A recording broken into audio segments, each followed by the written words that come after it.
Our story with Ren begins when he is sent off from the champions team. Captain Arias tells him, "You've come to an end with us, and we no longer need you in the team." Ren replies, "And why? What did I do until I was fired?" One girl replies, "Because you didn't do anything in the first place. Being in the team makes no difference between your absence. I said it before, we don't need a monster tamer in our team. Now, leave immediately." Ren hears their words in the midst of grief, takes off his team suit, and leaves while hearing their sarcastic laughter behind him. After that, Ren decides to take a break to think about what to do with his life, especially after losing the only job that provided him with shelter. While he is sitting, some children who like to play with him come to him and ask, "When will you go on your new task?" The children ask him to make them his usual offer, and Ren agrees without hesitation, and then uses his power on a flying eagle, controlling it and making it say hello to them. Children are impressed and admired. "We'll be monster tamers like you when we grow up." Ren is happy with their words, but one child says, "I'm going to be an adventurer when I grow up." Ren's idea interests Ren, and he decides to head to the guild to register as an adventurer. When he arrives, the employee there tells him, "You must pass a test to get an adventurer's license,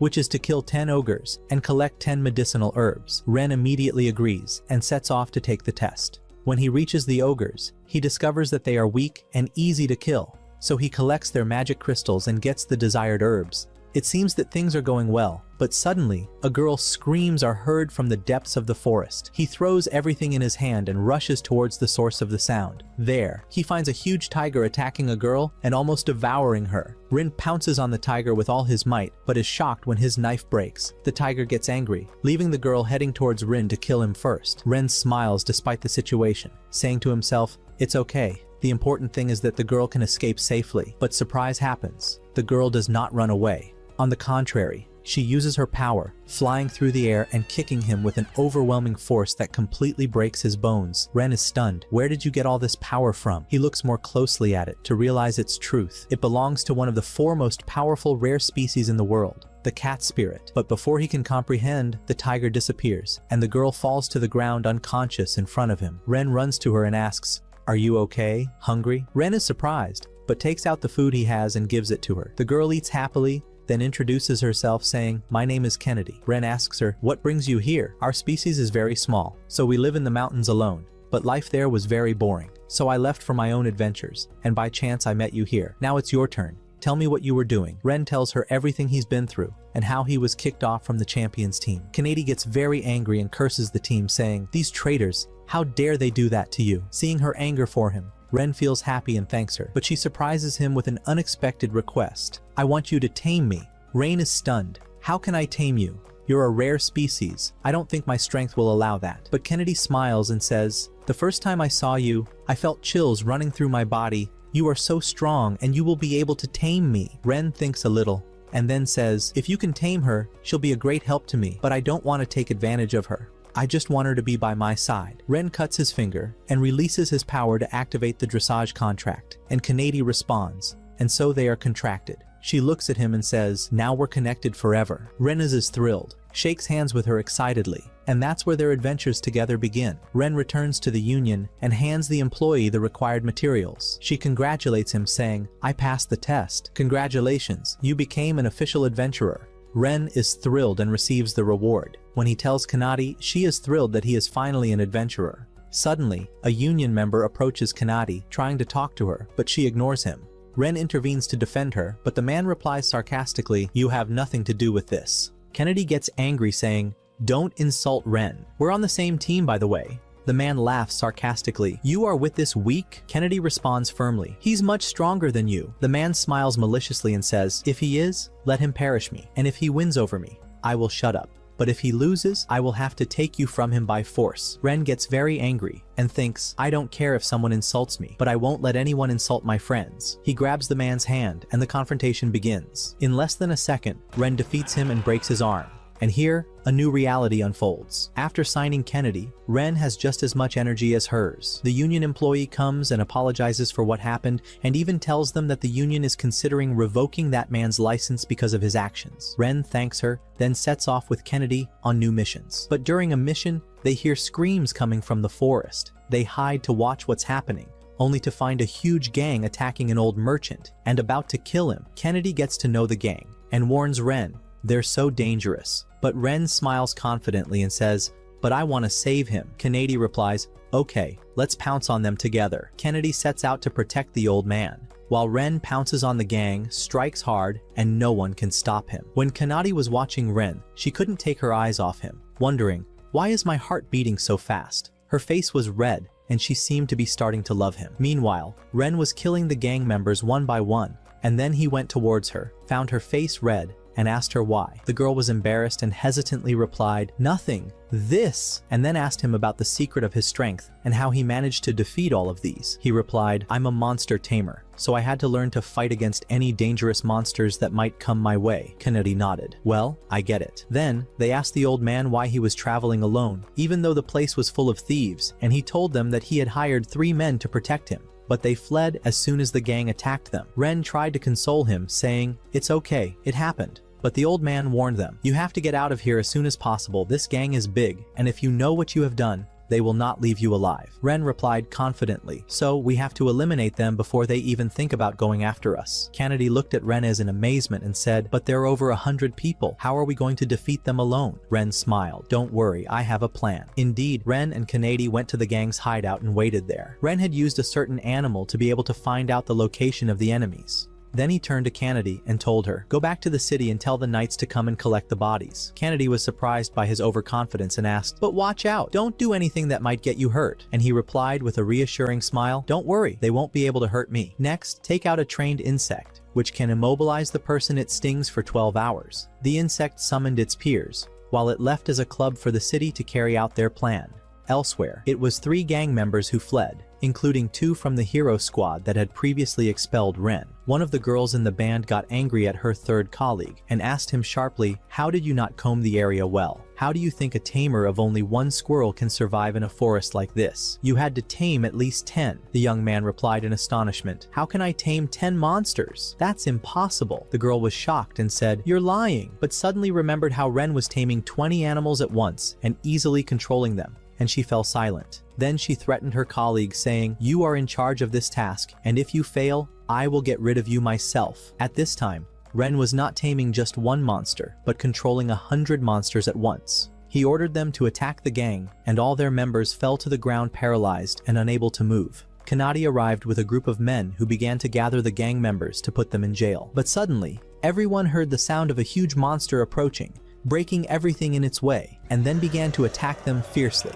Ren, however, did not back down, but confronted him with a heavy blow that struck him. As a club, she fought a monster and managed to eliminate him. However, the numbers began to grow, and the situation seemed to be trapped. Ren shouted at everyone, get out of the cave immediately! We will eliminate the monsters ourselves. People hesitated at first, but eventually agreed and left the cave. Ren and Nady started fighting bravely, striking left and right until they were able to eliminate all the monsters. People outside were worried, fearing that something had happened to them, but soon they came out of the cave unscathed, and everyone rejoiced in their victory. Ren stood contemplating the scene and said to himself, just 2 days ago, I was jobless and outcast, and no one cared about me. Now everyone is rallying around me, celebrating my achievement. All thanks to you as a club, thank you for everything. Kennedy was very happy with his words, and said to him with a smile, you're welcome. So, the day ended, and they returned to the city where Ren received his reward and rented a place to sleep. When they arrived at the hostel, the hotelier told them that there was only 1 room available. Kennedy had to agree to take it, while Ren was embarrassed to share the room with her, so he packed up his things while they went out to sleep outside. But suddenly, Kennedy grabbed his hand and asked, where are you going? Stay here. Ren looked at her hesitantly and said, it's not right to sleep in the same room. You're a girl, I'm a guy, and you've only known me for 1 day. You can't trust me so quickly. Kennedy smiled and said, I trust you, because I felt like you were a good person, like me. I'm not like others trying to exploit me. Then you are my master, and I cannot let you sleep outside. Her words persuaded him to stay, but she asked him to turn his face when she changed her clothes, and he replied with a laugh, I'll close my eyes, don't worry. Then, Ren lay down to sleep, while she stayed awake as a club, staring at him in great happiness, recalling her journey, the suffering of people exploiting her skills, and the fear she felt all her life. But now, thanks to Ren, she feels safe for the first time. The next morning, the two continued their adventures, until the guild girl told them about a difficult task. There is a terrifying monster at the big bridge that defeats everyone who tries to cross it, and whoever manages to eliminate it will receive a huge reward. As soon as Ren heard of the reward, he immediately agreed, and set off with Kanade to the bridge in search of the monster. As soon as she got there, she was shocked when she saw a huge dragon in front of her. Suddenly, the dragon fell to the ground and turned into a girl in front of them, who smiled. It's good that someone came to humanize my loneliness. Let me introduce myself, Tanya, as one of the strong, dragon-like species. Ren was deeply shocked and asked, "Are you the one attacking people here?" Tanya smiled and said, "Yes. Now get ready too, it's your turn." She attacked Ren's very quickly, but he managed to repel the attack, so she looked at him in amazement and said, "You amazed me. This blow alone brought down half of those who were here before you," and then stepped back and blew fire out of her mouth. This time Kanade's tail was consumed by flames, angering her, and she rushed to attack with all her might. Ren took advantage of the opportunity and drove towards Tanya to get ready for her, but she noticed at the last minute, grabbed them together and circled them in the air, then threw them away. After that, she prepared to launch a fatal blow at them while they were still in the sky. But Ren laughed and told Kanade, "Just give me 3 minutes and I'll take care of it." In those moments, Ren began taming one of the birds that were flying in the sky. The 3 minutes passed, and he returned to fighting, and Tanya looked at him and said, "Finally you will face me?" Ren replied with a smile, "Not me, it's those." Suddenly swarms of birds swooped down from everywhere and attacked Tanya. She got angry and said sarcastically, "Do you think a dragon-like me would be defeated in such a naive way?" Ren laughed and said, "It's a Beto. Its pinch paralyzes the whole body and prevents its owner from moving for hours. You won't even be able to move a finger now." Tanya admitted her defeat and surrendered, and Ren was thrilled. He took her to the guild and told them that he had defeated the monster that was intercepting people on the bridge. The union employee rejoiced and said, "I will give you the reward, but only after making sure that your words are true." Then she looked at Tanya and asked, "And who is this girl next to you?" Tanya almost identified herself, but Ren was quick to muffle her mouth, saying, "She's just my follower, nothing more." When they went out, Ren explained to her, "If people knew you were the monster, they wouldn't leave you alone. My mission is over here, and I don't want anything from you. If you continue on your way, you will reach another city. Live in peace, but don't repeat what you did here again." Tanya looked at him in shock and said, "You're so kind. But I decided to stay with you. Or do you not want me?" Ren were surprised by her words, while Kanade was jealous, but eventually agreed to bring her into his team, concluding a contract similar to that of Kanade. Next, Tanya approached Ren and said gently, "Take good care of me, sir." Meanwhile, the hero's squad was in big trouble, as they couldn't cross the Forest of Illusion for a whole week. One girl said, "If Ren were with us, he would use his animals and cross us in seconds." Arius laughed maliciously and said, "What's the problem? Let's give it back to us. He has no dignity, and will be content to return in seconds." Meanwhile, Rain and his companions in the forest were on a mission to eliminate the slime creatures that were spoiling the fields. The monsters were weak, and anyone could defeat them, but their problem lay in their sheer numbers. During their search, Ren couldn't find where the slimes were gathering. So he told Kanade and Tanya, "Watch my body for a moment and I'll know where they are." They didn't understand what he meant, but he closed his eyes and passed consciousness to one of the birds in the sky, and then told them, "Watch out for my body. I'll check where they gather and come back." The two girls were surprised by what he did, but he already managed to find the place where the monsters gathered. Upon arrival, Tanya asked Ren to use the magic of fire against them. He replied, "But I'm weak at magic, and my strength is barely at the first level." Tanya smiled and said, "Just try, don't bother." Ren agreed, and suddenly, he launched a devastating gunshot blow that wiped out all the monsters at once. Tanya looked at him in amazement and said, "As a dragon-like, I am ranked as the second most powerful magical energy among rare spirits. Since you made a deal with me, you have the same magical energy as I do." Tanya began to teach him magic, but she was strict and nervous during his training. However, Ren managed to master it. After completing the mission, they returned to the guild, and Rain handed over the monster's gems, and he received his reward. Then they went out for a walk in the city. In the evening, Ren invited the two girls to dinner to celebrate Tanya joining their team, and the trio were delighted. But suddenly, Kanade asked him, "What's the secret of your power in taming monsters? And where did you come from?" Ren was silent for a moment, and then finally decided to tell them his story, saying, "I lived in a village full of talented monster tamers. My parents were among them, and one day, I left for the forest to train and increase my strength. Time passed without me feeling, and when I came back at night, I found my village destroyed and all its inhabitants had been killed." Pause, then continue in a low voice. "I couldn't bear the shock, so I stayed standing there until a group of soldiers came and took me with them. I grew up in a family and had to work every day to earn a living, until one day I met the hero Arius and his friends, and they offered me to join them. I was very happy. I finally felt that someone needed me. But Arius saw me as nothing but a tool. He used me to carry luggage, to monitor the place, and he continued to exploit me again and again. I was doing all this for nothing until the day he decided to kick me off from the team. The rest you know well." Kanade was deeply moved by his words and told him, Now I understand why you are throwing yourself in danger alone, and why you are leaving us behind. Tanya felt sad for him and said, "You're too kind. But that's a beautiful quality in you." Ren felt very moved, and tears almost gathered in his eyes. But Kanade and Tanya looked at him confidently and said, "Don't care about them. If we ever see them, we will never forgive them." And so the day ended. The next day, the trio set off on a new mission to face the ogres as a club, and Tanya started competing for who would be able to defeat the most of them. Ren warned Tanya, "Wait and don't go any further. It could be dangerous for you." But she did not listen to him and replied confidently, "No one will be able to me." She rushed into the fight against the ogres, not caring about the danger. But suddenly, a huge ghoul grabbed her hand and pulled her down to the ground. Tanya fired a shot from her hands and killed him in moments, but she didn't notice another ogre who was attacking her from behind, and almost killed her had Ren not intervened at the last minute, receiving the blow in her place, using his arm to protect her. Tanya was deeply moved and felt guilty that she did not listen to his warning, which led to his injury.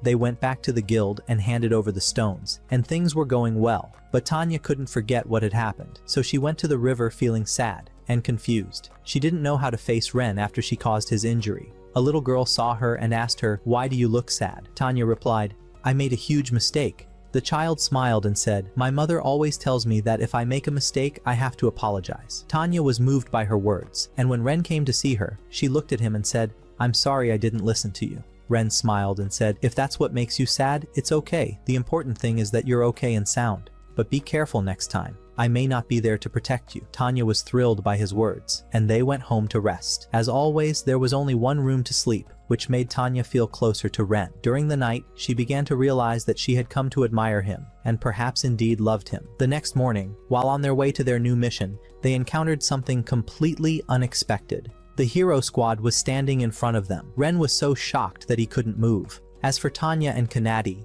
they didn't know who they were, and didn't understand what was happening. "Let's get out of here now," Rain muttered. But no sooner had he moved than he heard Arius's voice calling him. "Don't treat me like that, my friend. We've been comrades in the past, haven't we? Or are you angry just because we called you worthless?" Tanya and Kanade realized they were in front of the champion squad, and they were very angry. Arius noticed their presence and was stunned to see that two of the world's most powerful factions were walking with and supporting Ren. But Ren wasn't interested and asked him to cut it short, saying, "Say what you have. I don't have time to waste with you." Arius smiled and said, "You know the Forest of Illusion, don't you?" Ren replied apprehensively, "What do you mean?" Arius continued, "We tried to cross it for a week, but we didn't succeed. You know, traveling with luggage is very daunting, which is why we want you with us to use your animals and guide us through the road, as well as to carry our luggage." Ren's face blushed angrily, and he said sarcastically, "Do you expect me to agree to this ridiculous request? Let's go, girls. We don't have time to waste with them." But one of the girls from the hero squad stopped him and said, "The forest hides inside it the Shield of Truth, a magic tool that will help the hero defeat the Demon King. Your refusal to do so means that you will allow many innocent people to die." Ren looked at her sharply and replied, "You are really malicious. You know I won't let anyone get hurt." At that moment, they grabbed his injured arm so hard, which made him in great pain. Ren was angry but had to agree, saying, "Okay, I'll help you." But Tanya and Kanade did not allow it. Tanya angrily told them, "You kicked him out earlier, and now you're asking him to help you? It will only happen if you kneel in front of him and apologize." Arius was very angry and shouted, "Do you think that I, as a hero, would apologize to a coward like him? That's impossible." And then looked at Ren and said sarcastically, "Why don't you order these animals to retreat? It's true that they're spirits of the stronger factions, but after all, they're just monsters, right?" Ren couldn't hold back his anger, so he punched Arius in the face, saying, "These are my friends, and if you dare to insult either of them again, you'll see what you don't like." Arius looked at him angrily and said, "How dare a mere tamer of monsters beat me? Well, I challenge you in battle. My team is against yours, and whoever loses is subject to the winner." Ren smiled confidently and said, "Okay, the battle has begun. As a club, I faced the sword-wielding fighter. Tanya took over the fight against the two girls from the team, and Ren was his opponent, Arius himself. The confrontation is caught." The fencer was quite self-confident and told Luknadi, "I've always wanted to fight a member of the stronger factions." But Kanade angrily said, "I'll make you apologize to Ren for offending him." She rushed hard at him, and he found himself receiving blows from every side without being able to respond. He pooled his energy in his sword to attack her, but she easily repelled the blow. She stepped back a little and then mocked him, saying, "All this screaming about legendary techniques, that's all you got?" The swordsman felt angry and said, "I will fight you with all my might." His energy began to gather around his body, and she looked at him as a club and said, finally, she started taking it seriously. Well, I'll only use half my strength. In less than a second, she disappeared in front of him, then suddenly appeared behind him, kicked him and broke one of his bones, and he fell to the ground. Tanya began her battle against the two girls, provoking them, saying, come on, show me what you have. They got angry and rushed towards her with all their might, but Tanya just snapped her fingers to neutralize their spells. The girls were surprised again, while Tanya was laughing sarcastically and saying, is this the most you have? My ability is called physical cancellation, and it enables me to erase any spell against me, no matter how strong it is, Tanya said. So are you done? The girls became more angry, gathering all their strength and attacking them, but to no avail. At that point they completely lost the motivation to fight. Tanya continued, do you think you're going to smell rain and I'll let you do it? No, no way. Now I'm going to show you the real magic. The sky began to turn red, and meteorites appeared on the horizon. The girls were terrified by what they saw, and realized that this might be their end. They couldn't stand the scene and fainted, but Tanya didn't intend to kill them, because she didn't want Ren to be sad. Thus, she managed to defeat the two girls, leaving only Ren and Arius. You see, who will win? Arius quipped. It was foolish to face a hero like me. Get ready for your death. But before he could finish, Ren rushed in and attacked him suddenly, interrupting his speech. Arius became angry and began to attack with his sword, which he was very skilled at using, hitting Ren in several places on his body. However, Ren struck a powerful punch that made him retreat, and, before Arius could catch his breath, he found another punch shattering the rock behind him. He was shocked and said, how did you become so strong? Ren replied with a wry smile, this is the power of the tamer of the monsters I mocked. By the way, I memorize your every move. He then kicked him hard, knocking him away. Arius was very angry and launched a lightning spell at Ren, but he countered it using his magic enhanced by another energy. Arius said confidently, this spell of yours will not withstand the barrage of spells that I will now launch, and then began to launch more magic attacks. Ren tried to avoid attacks, and it seemed that the situation had become difficult for him, or so he wanted to show it. As Arius attacked, he suddenly found himself falling to the ground, his whole body drugged. Ren laughed, have you forgotten that I'm good at taming insects? It turns out that Ren has been watching an insect from the beginning of the fight, and allowed Arius to hit him so that he could direct the insect to bite him. Arius fell to the ground and said in surrender, forgive me, I'm sorry, I will not repeat this mistake. But, do you think Ren will forgive him after he insulted his friends? Definitely not. Ren hit him with a powerful punch that smashed his face and shattered the ground beneath him. Tanya and Kanade arrived at his place, and they were very happy with their victory. After the defeat of the champions team, Tanya forced the girls to apologize to Ren. Arius then began to tell them about the Shield of Truth, which is located in the Forest of Illusion under the protection of a monster. Ren said confidently, don't worry, I'll bring it myself. Rain and his friends set out into the forest in search of the gear. Tanya came up with the idea of burning the forest to the ground to make the search easier, but Ren stopped her saying, slow down, Tanya. They continued their progress inside the forest, and Ren decided to merge himself with another bird to figure out the way to the gear. After the merger was successful, he was able to locate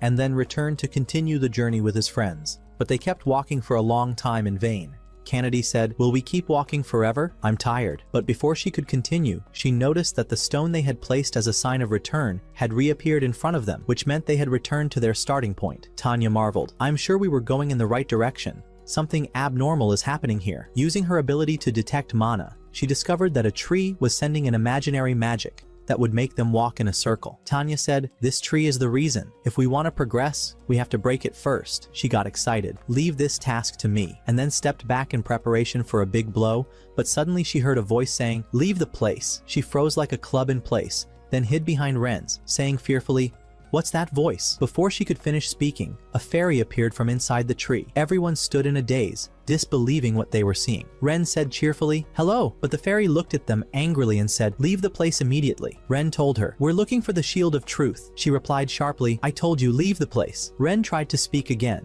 but she interrupted saying, are you leaving? Or suddenly everyone ran towards the forest again. They couldn't believe there was a fairy guarding the gear. Tanya told Ren, she deceived us the first time, but if we come back now, we can beat her. Don't bother with her spells. I'll protect you. But do you think Ren is going to hit a girl? I'll talk to her again first, Ren said. The girl shouted, are you stupid? She was going to kill us. Ren smiled and said, I'll try to get along with her. Everyone was convinced and went back to talking to her. I'm sorry, Ren said, but I want something from you. The fairy said angrily, it looks like you want to die here. Ren said quietly, I just want to talk to you, nothing more. But the fairy attacked him directly, and Ren did not move from his place, but let her arrows hit him. I asked him in amazement, why didn't you run away? He replied, I came to talk. That's it. The fairy got angry again and attacked him with stronger spells, and was about to kill him. But Tanya and Kunadi rushed to protect him from the arrows. When the fairy saw that they were protecting him, she cancelled her spells and asked, why are you defending him? Kunadi replied, I know fairies hate humans, but believe me, he's different from them. He's good. Tanya said to her,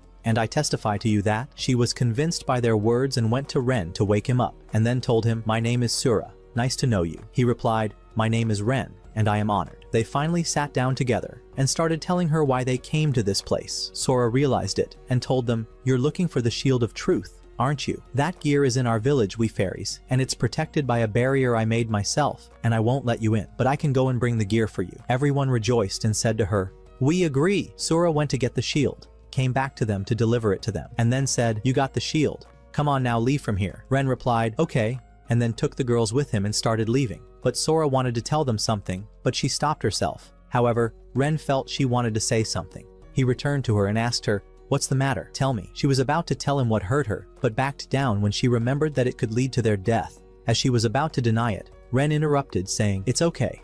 I'll help you even if you get hurt or lose my life. She helped me and brought me the gear I was looking for. So let me give you back. Sora was very moved by his words and began to tell him about her suffering. I have a twin sister named Rona. She is different from me, but she is the closest person to me. We were always here, protecting our village together with the magic barrier we created. But one day, a monster from the army of the Demon King appeared and attacked us. We tried to fight him, but he was very strong and managed to beat us. Rona sacrificed herself for me and escaped while she was captured. Now she's locked up, and I can't do anything to save her. I went to the village chief to ask for help, but he refused, preferring the safety of all the fairies to the rescue of my sister. I know his decision was right, but I can't leave her there without her help.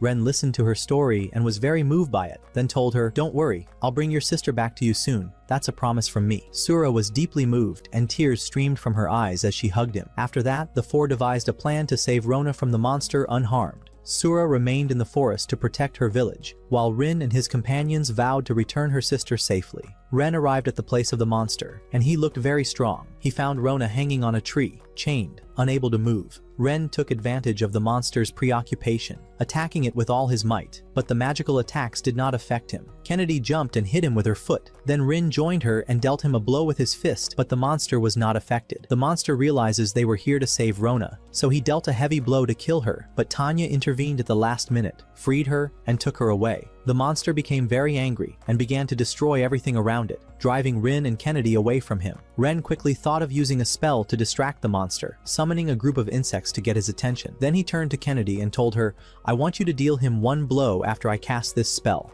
Kennedy objected, saying, one blow won't be enough. He has already received 10 blows and hasn't fallen. Ren confidently replied, don't worry, I'll take care of it. He cast a strengthening spell on Kennedy, and her body glowed with powerful energy. Kennedy then set off and hit the monster with her fist, completely destroying it and disappearing. Moments later, Tanya returned carrying Rona. Ren asked her what she thought of the spell, and she replied, it's a strengthening spell I learned in my village. Kennedy was very happy, and everyone was overwhelmed with a sense of happiness. Rona finally opened her eyes and rushed to her sister, who hugged her crying with joy. Afterwards, Sora approached Ren and said, I don't know how to thank you for what you've done. You're really a person like no other. Rona also thanked him, saying, I don't know how I'm going to give you back this favor. Sora felt ashamed, and then they all started joking and laughing. In the end, Sora and Rona decided to leave the village, because they could not forgive those who abandoned them. The problem is that they never knew the way out, and they had never left the village before. Kennedy suggested that they join their team, and the girls liked the idea,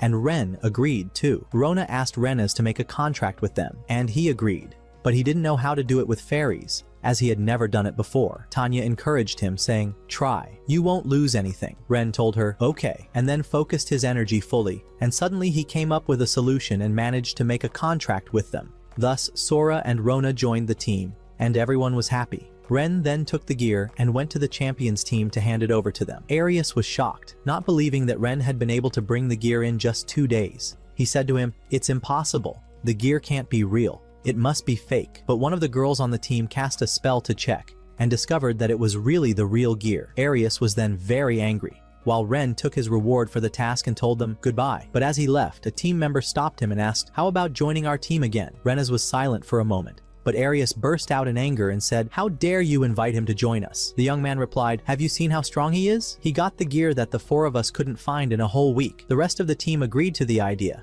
and the young man approached Ren again and asked him, "So, what do you think?" Ren didn't immediately respond, but he looked at the girls, found them reaching out to him and telling him, "Let's go." Ren regained consciousness, then said to them with a wry smile, "Back to you? This is only in your dreams." The young man tried to convince him, "If you stay with us, you will gain fame and money that no one can reach." But Ren replied firmly, "I don't need anything from you. I already have everything I need." The champions team were furious at his refusal, but Arius was the furious, still remembering Ren's blow. He murmured angrily, "I will never forgive him. I have to remove it from the face of the earth." The day ended on this scene, and the next day, Rin was sitting with his friends, talking about the Demon King and how he could be defeated. A long time ago, there was a very powerful Demon King, and no humans could defeat him, Ren said. But one human being received great power that enabled him to seal and defeat Satan. That man became known as the hero, and one of his grandsons is Arius, and his power should increase over time to defeat the new Demon King. But one of the girls asked him, "Why are we waiting for someone like Arius to defeat him? Why don't we do it?" Ren replied,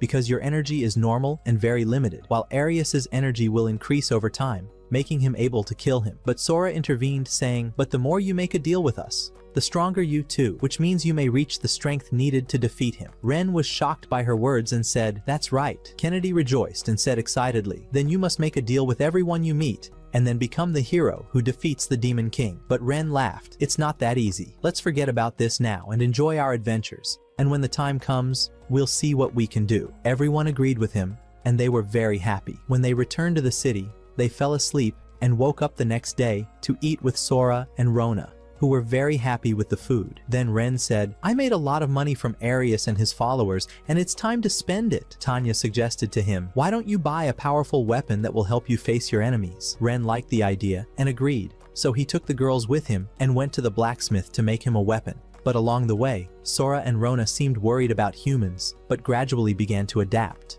When they arrived at the blacksmith's shop, they noticed that he was sad because of his customers. Ren started looking for a suitable weapon, but felt something was abnormal. One of the customers entered the blacksmith and asked him for a strong sword, and the blacksmith gave him a regular sword, and then the customer left. Ren was angry and went to mourning, saying, "This sword is not good. You have better, so why did you give him this sword?" The blacksmith was surprised by Ren's intuition, and was glad that someone finally noticed that the swords were not original. He began to tell them why, and said, "As a blacksmith, I consider the swords I make as my children, so I want to give them to those who really deserve them." Ren said to him, "Then why don't you give me one of those powerful weapons that I hidden? Looks amazing." Al-Haddad replied sadly, "At first, I would give my weapons to anyone who asked for them, but I found them throwing them in the streets and coming back to ask for others, without any appreciation of their true value." Ren was moved by his words and said, "So, can you make me a powerful weapon?" Al-Haddad agreed but said, "There is only one problem." Ren asked him, "What is it?"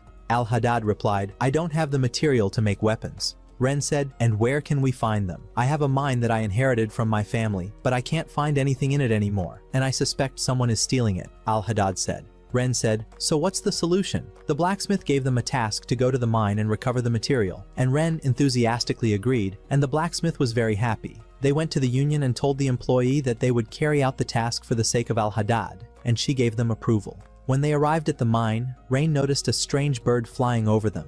As they spoke, 2 people came out from inside the mine and attacked them, but Kennedy and Tanya confronted them until they lost consciousness. Then, Sora and Rona used their magical power to figure out how many people were left inside the mine, only to discover that there were 3 others, including a tamer of monsters. Then, Ren said, "We've defeated 2, and there's still 3 inside, including someone who has the ability to tame monsters. Prepare to attack, because they will be strong." They entered the mine, and the thieves began to attack them hard. But Sora and Rona used their magical power to repel the blows. Everyone attacked again, but Tani and Kennedy managed to eliminate them. Ren then reached their leader and told him, "Surrender yourself calmly and don't cause any more trouble." The boy refused to give up and attacked Ren, but Ren struck him a heavy blow to the stomach. The boy flared up in anger and said angrily, "I will never forgive that old man for what he did to me." Suddenly, he did his power, and at that moment, he heard the sound of a monster approaching them. Everyone was shocked, and they couldn't believe that this boy had tamed that monster in the first place. Ren asked him, "How did you manage to tame him? Taming monsters is impossible for humans." The boy replied confidently, "I found him when he was still young, so he had no hostility towards me. Now get ready because you're going to die." The monster began to attack, and Ren was trying to dodge his quick strikes, but the mine was slowly collapsing due to the intensity of the attacks. Ren looked at Kennedy and said, "Get everybody out of here!" Kennedy understood it, and took everyone out of the mine, leaving Ren alone with the monster. Ren was trying to avoid the hits, but the situation was getting worse. At that moment, Kennedy agreed with Tanya to protect the rescued people, and then decided to return to help Ren. Indeed, she reached him at the last minute and rescued him from the monster. Ren told her, "Listen, I want you to do exactly what I tell you." She replied, "Well, what's the plan?" He told her, "The quickest way to defeat the beast now is to defeat its tamer first. Therefore, I will eliminate the beast and you will make it cancel its orders." Kennedy agreed, and the two began attacking together. Ren became able to predict the monster's movements, so he began to skillfully dodge his attacks. At the same time, Kennedy grabbed the boy and pinned him in place. Ren told him, "Give up, you can't win." But the boy shouted angrily, "On my dead body," and then ordered the beast to attack Rain more fiercely. Ren was in a difficult position, and the mine was collapsing more and more. While dodging the blows, he got an idea. Can I tame this monster myself? He knew it was impossible, but he had no other choice. He decided to risk everything for that step. Ren stood still, and the monster was about to kill him. Kennedy was terrified, but suddenly stopped the monster moving. Yes, Ren was able to tame him. The boy was shocked by what had happened, and said in amazement, "How did you do that? I am the most powerful monster tamer on Earth. No one but me can tame this monster." But not only did he tame him, but Ren also wiped out his grip on the monster completely. The boy could not comprehend what was happening, so he began to give successive orders to the monster, but the latter did not respond. Instead, the monster attacked its owner and tried to kill him. At the last minute, Ren intervened and struck a fatal blow to the monster, ending it completely.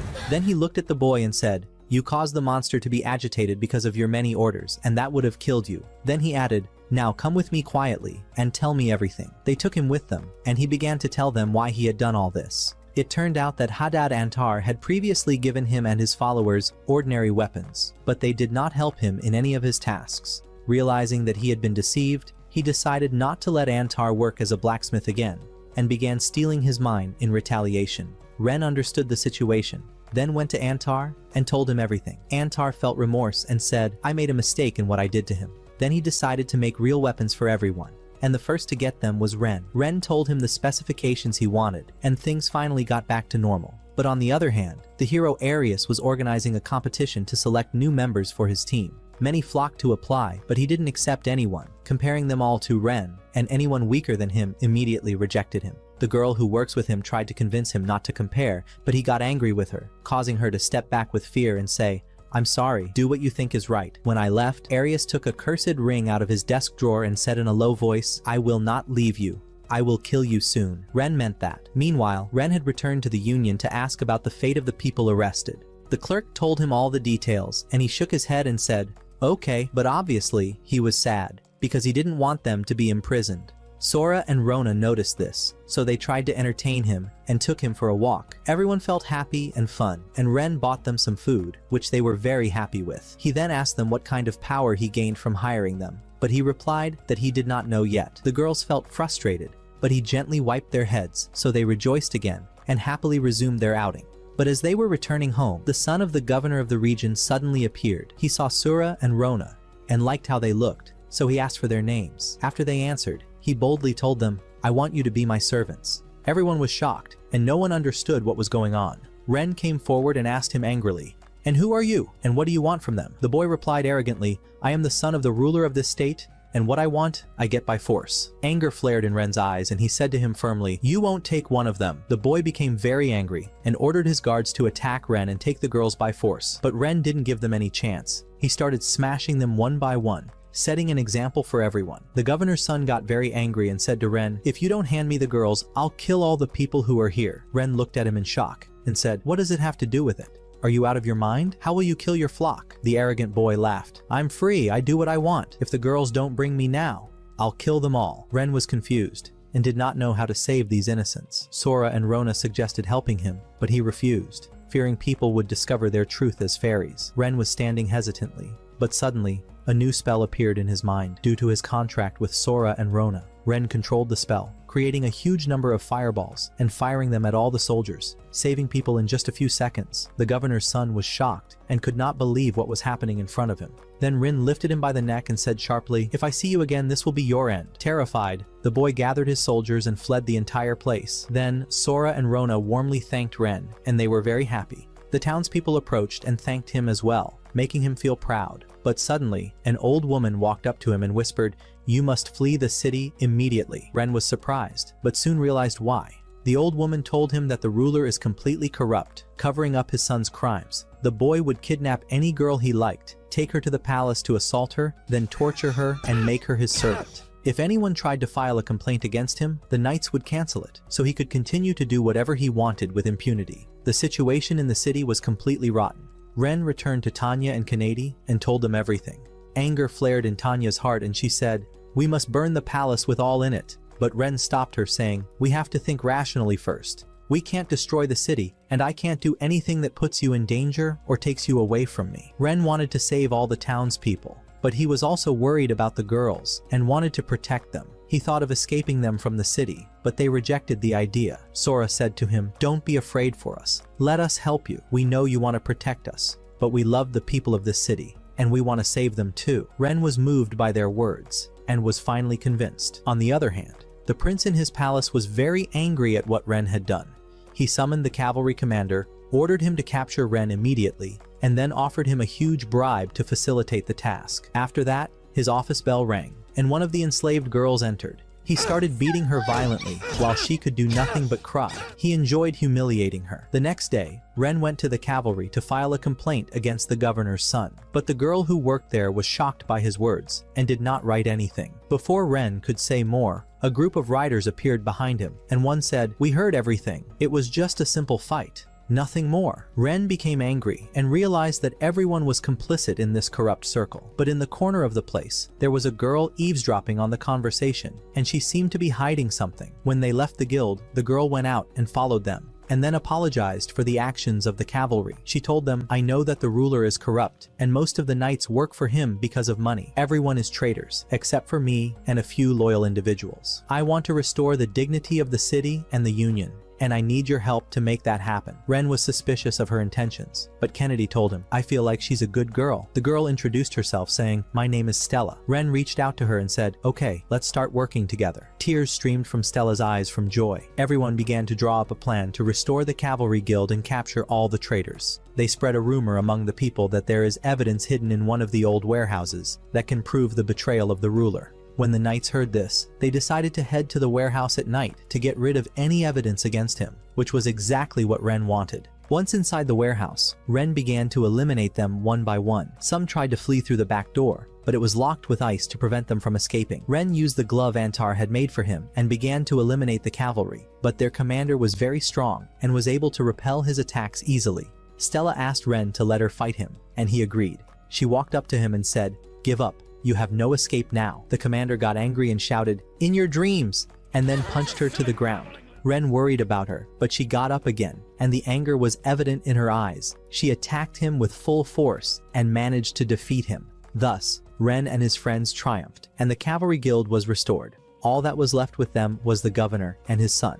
When the prince learned what had happened, and that Stella had defeated the cavalry commander, he realized that he had lost all his support. He burst out in anger and began beating one of the enslaved girls, as if it were just something to empty his anger into. But suddenly, a mysterious person wearing a black cloak appeared, sitting in the window, and said to him in a quiet voice, "You know who will completely ruin your life? It's Ren Schrode. If you don't get rid of him now, he will take everything from you, and your life will end in prison, shunned with no one on your side." The prince backed down and asked, "Who are you? And why did you come here?" The mysterious man smiled and threw a cursed ring at him, then said, "This is a cursed tool that kills its target immediately. Take it, and take Ren quickly." The prince looked at the ring. His features began to fill with greed, and he was overwhelmed with the joy of revenge. The prince looked out the window but did not find the mysterious man, as if he had disappeared in a flash. He felt that a catastrophe was imminent. At the time, the girl who had been tortured by the prince was being held in her cell, barely able to move from the intensity of the beating, and she prayed to God that someone would come to her rescue. Indeed, Stella arrived with her soldiers at the palace gate to arrest the ruler and his son for their corruption.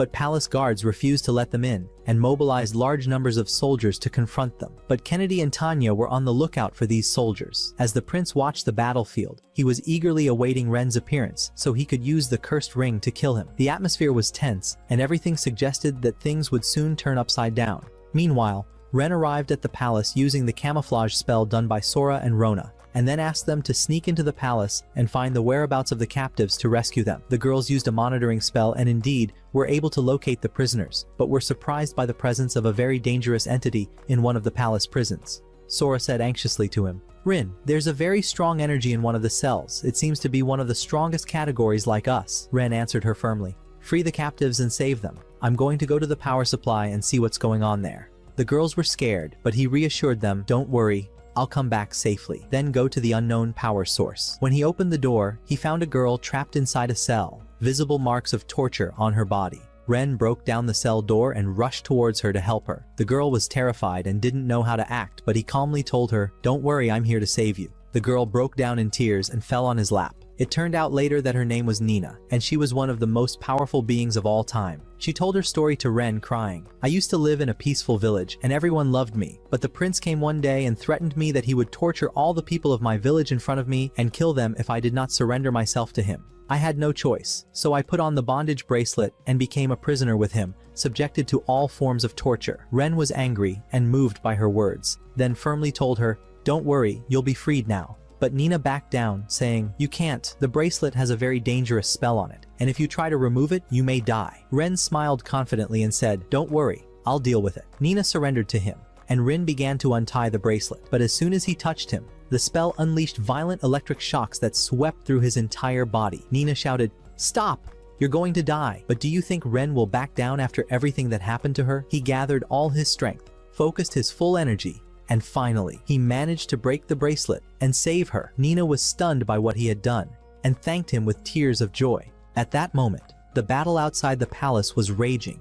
The cavalry was fighting the guards, and Kennedy and Tanya managed to eliminate half of the guards alone. But the large numbers were still a threat. Some guards tried to use the captives as hostages, but Sora and Rona quickly confronted them after moving all the abductees to safety. Meanwhile, the governor walked into the prince's room and asked him, "What's going on?" The prince smiled maliciously and said, "Don't worry, just a bunch of insects, I'll wipe them out myself. You run away and leave them to me." The governor nodded, took his bag, and began to run away. Meanwhile, Rain and Nina had met Kennedy and Tanya inside the palace. Everyone was surprised to find Nina with Ren, but soon realized that she had become their ally. Kennedy approached Nina and joked, "Well, you look stronger than I expected." Everyone laughed and felt that things were starting to work in their favor. Suddenly, the governor appeared trying to escape from the palace, but they stopped and disarmed him. Now, only the prince is left. Indeed, the prince appeared in front of them, and then did the cursed ring. A spirit-reaping spirit appeared in front of Ren, holding the sickle of death, as if preparing to end his life. Is this really the end of it? On the roof of the palace, Arius was listening to what was happening. He smiled maliciously and said, "Finally, I got rid of you, Ren." Then he turned around and left the place. But contrary to expectations, Ren is not dead. He didn't even hurt. Everyone was shocked. How did that happen? It turns out that due to Rena's contract with Sora and Rona, he acquired two main powers. From Sorat, the ability to control magic, which he previously used to protect people from the attack of the prince. From Rona, the ability to analyze spells and protect oneself from them, even if it is the spell of the Death Scythe. Rona had figured it out earlier, even tried a poisonous spell on him, but he wasn't affected by it. The prince could not believe what had happened, and his anger flared even more. But when he looked at Ren and saw Nina standing next to him, his hatred exploded unnaturally. The cursed ring in his hand began to glow. He fulfilled all the conditions for activation. An ominous energy came out of him that began to swallow the prince completely. Everyone stood stunned. Even Ren couldn't believe what was happening. He tried to attack the mysterious energy, but there was no use. And suddenly, the energy froze and began to break. A giant hand appeared from within. It was so huge that everyone froze in their places from the horror of the view. After that, the whole body appeared. Ren's eyes widened, and he froze in place. He knew this being. He is the devil who killed his parents and completely destroyed his village. It seems that a major catastrophe is about to happen. Now Satan looked at Rain and his companions and said with a malicious smile, "I was thinking about killing you now, but I think I'll go and enjoy killing more first." He then left for the center of the capital, where there are the largest number of people, to begin another bloody massacre. Ren and his team were outraged and realized they had to move quickly to save the innocent. They had no choice but to catch up with the devil and stop him at all costs. At the same time, Stella was tasked with protecting Nina, evacuating the city's residents to safe places. When they reached Satan's position, they found that he had already begun to kill and destroy, crushing everyone who encountered him without mercy. Satan turned to them with a wry smile and said, "Good, you have come to entertain me." But Kennedy didn't wait for him to finish, so she ran towards him and gave him a powerful kick that knocked him down, while Renas took advantage of the opportunity and tied him up with his weapon. But Satan was very powerful, and he easily managed to free himself. At that moment, Sora and Rona launched a huge ice spell, which completely covered the earth with a layer of ice. But the surprise was that the devil was not hurt at all. He laughed sarcastically and told them, "Fighting 5 against 1? That's not fair. I think I need some help." He then summoned a massive army of monsters, and they began attacking Ren and his team. At first, they were able to repel attacks, but the numbers never ended. The devil seized the opportunity and dealt an ominous magic blow to Kennedy, which severely injured her. Rin, Sora, and Rona rushed to her to treat her, while Tani tried to fend off the magic in any way, but she was also injured, even though her dragon spirit protected her from the full impact of the attack. Then, Satan raised his hands to heaven and unleashed a magic spell that split into several parts and fell on the city. Ren got very angry and fired magic shots. At the same time, Sora and Rona used the fairy magic to restrict him, giving Ren the opportunity to use the reinforcement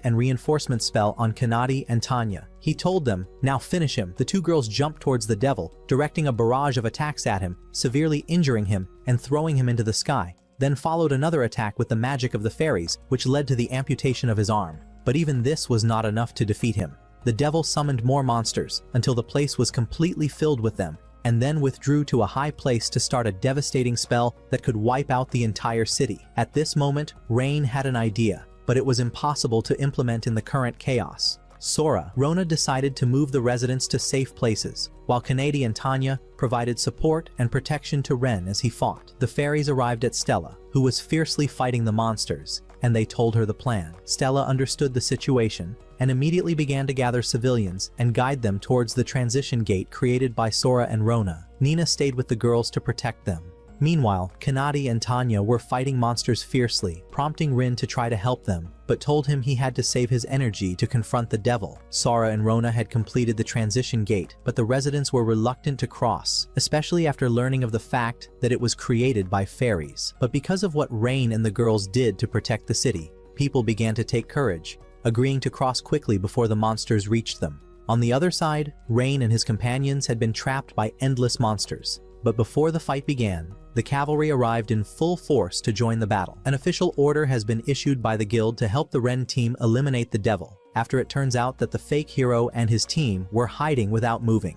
Antar, the powerful blacksmith, was distributing real weapons to everyone, making the battle more balanced. At that moment, Nina was upset because she was the only one who had not helped yet, even though she was one of the strongest categories. Therefore, she decided to leave Sora and Rona and head towards Ren, who was trying to perform a special spell on the devil, but was unable due to the large distance between them. She needed a spell to convey it directly to the devil, but who can do that? Of course Nina. As the fox's soul, it has a unique ability to navigate instantly wherever you want. When Ren realized this, he asked her to help him, and she immediately agreed. While Kanadi and Tanya were battling monsters, Rin carried Nina on his back. Then they quickly set off towards the devil. The devil saw them and tried to hit them, but Ren used his weapon to dodge attacks brilliantly.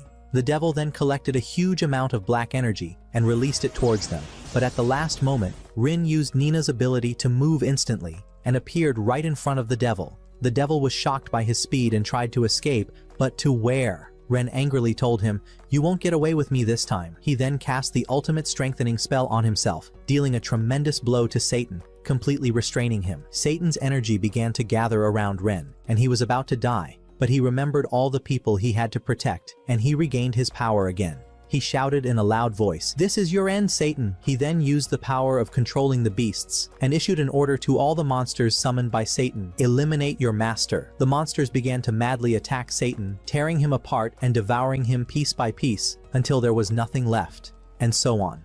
Renz and his team won. The magical remnants of the devil began to fade, while Rain and Nina fell completely exhausted. But before they hit the ground, Tanya flew quickly, grabbed them at the last minute. Everyone stood looking at each other, and then the city exploded with shouts of joy and victory. After the battle, Nina dressed cleanly, then approached Ren and said excitedly, "I want to join your team."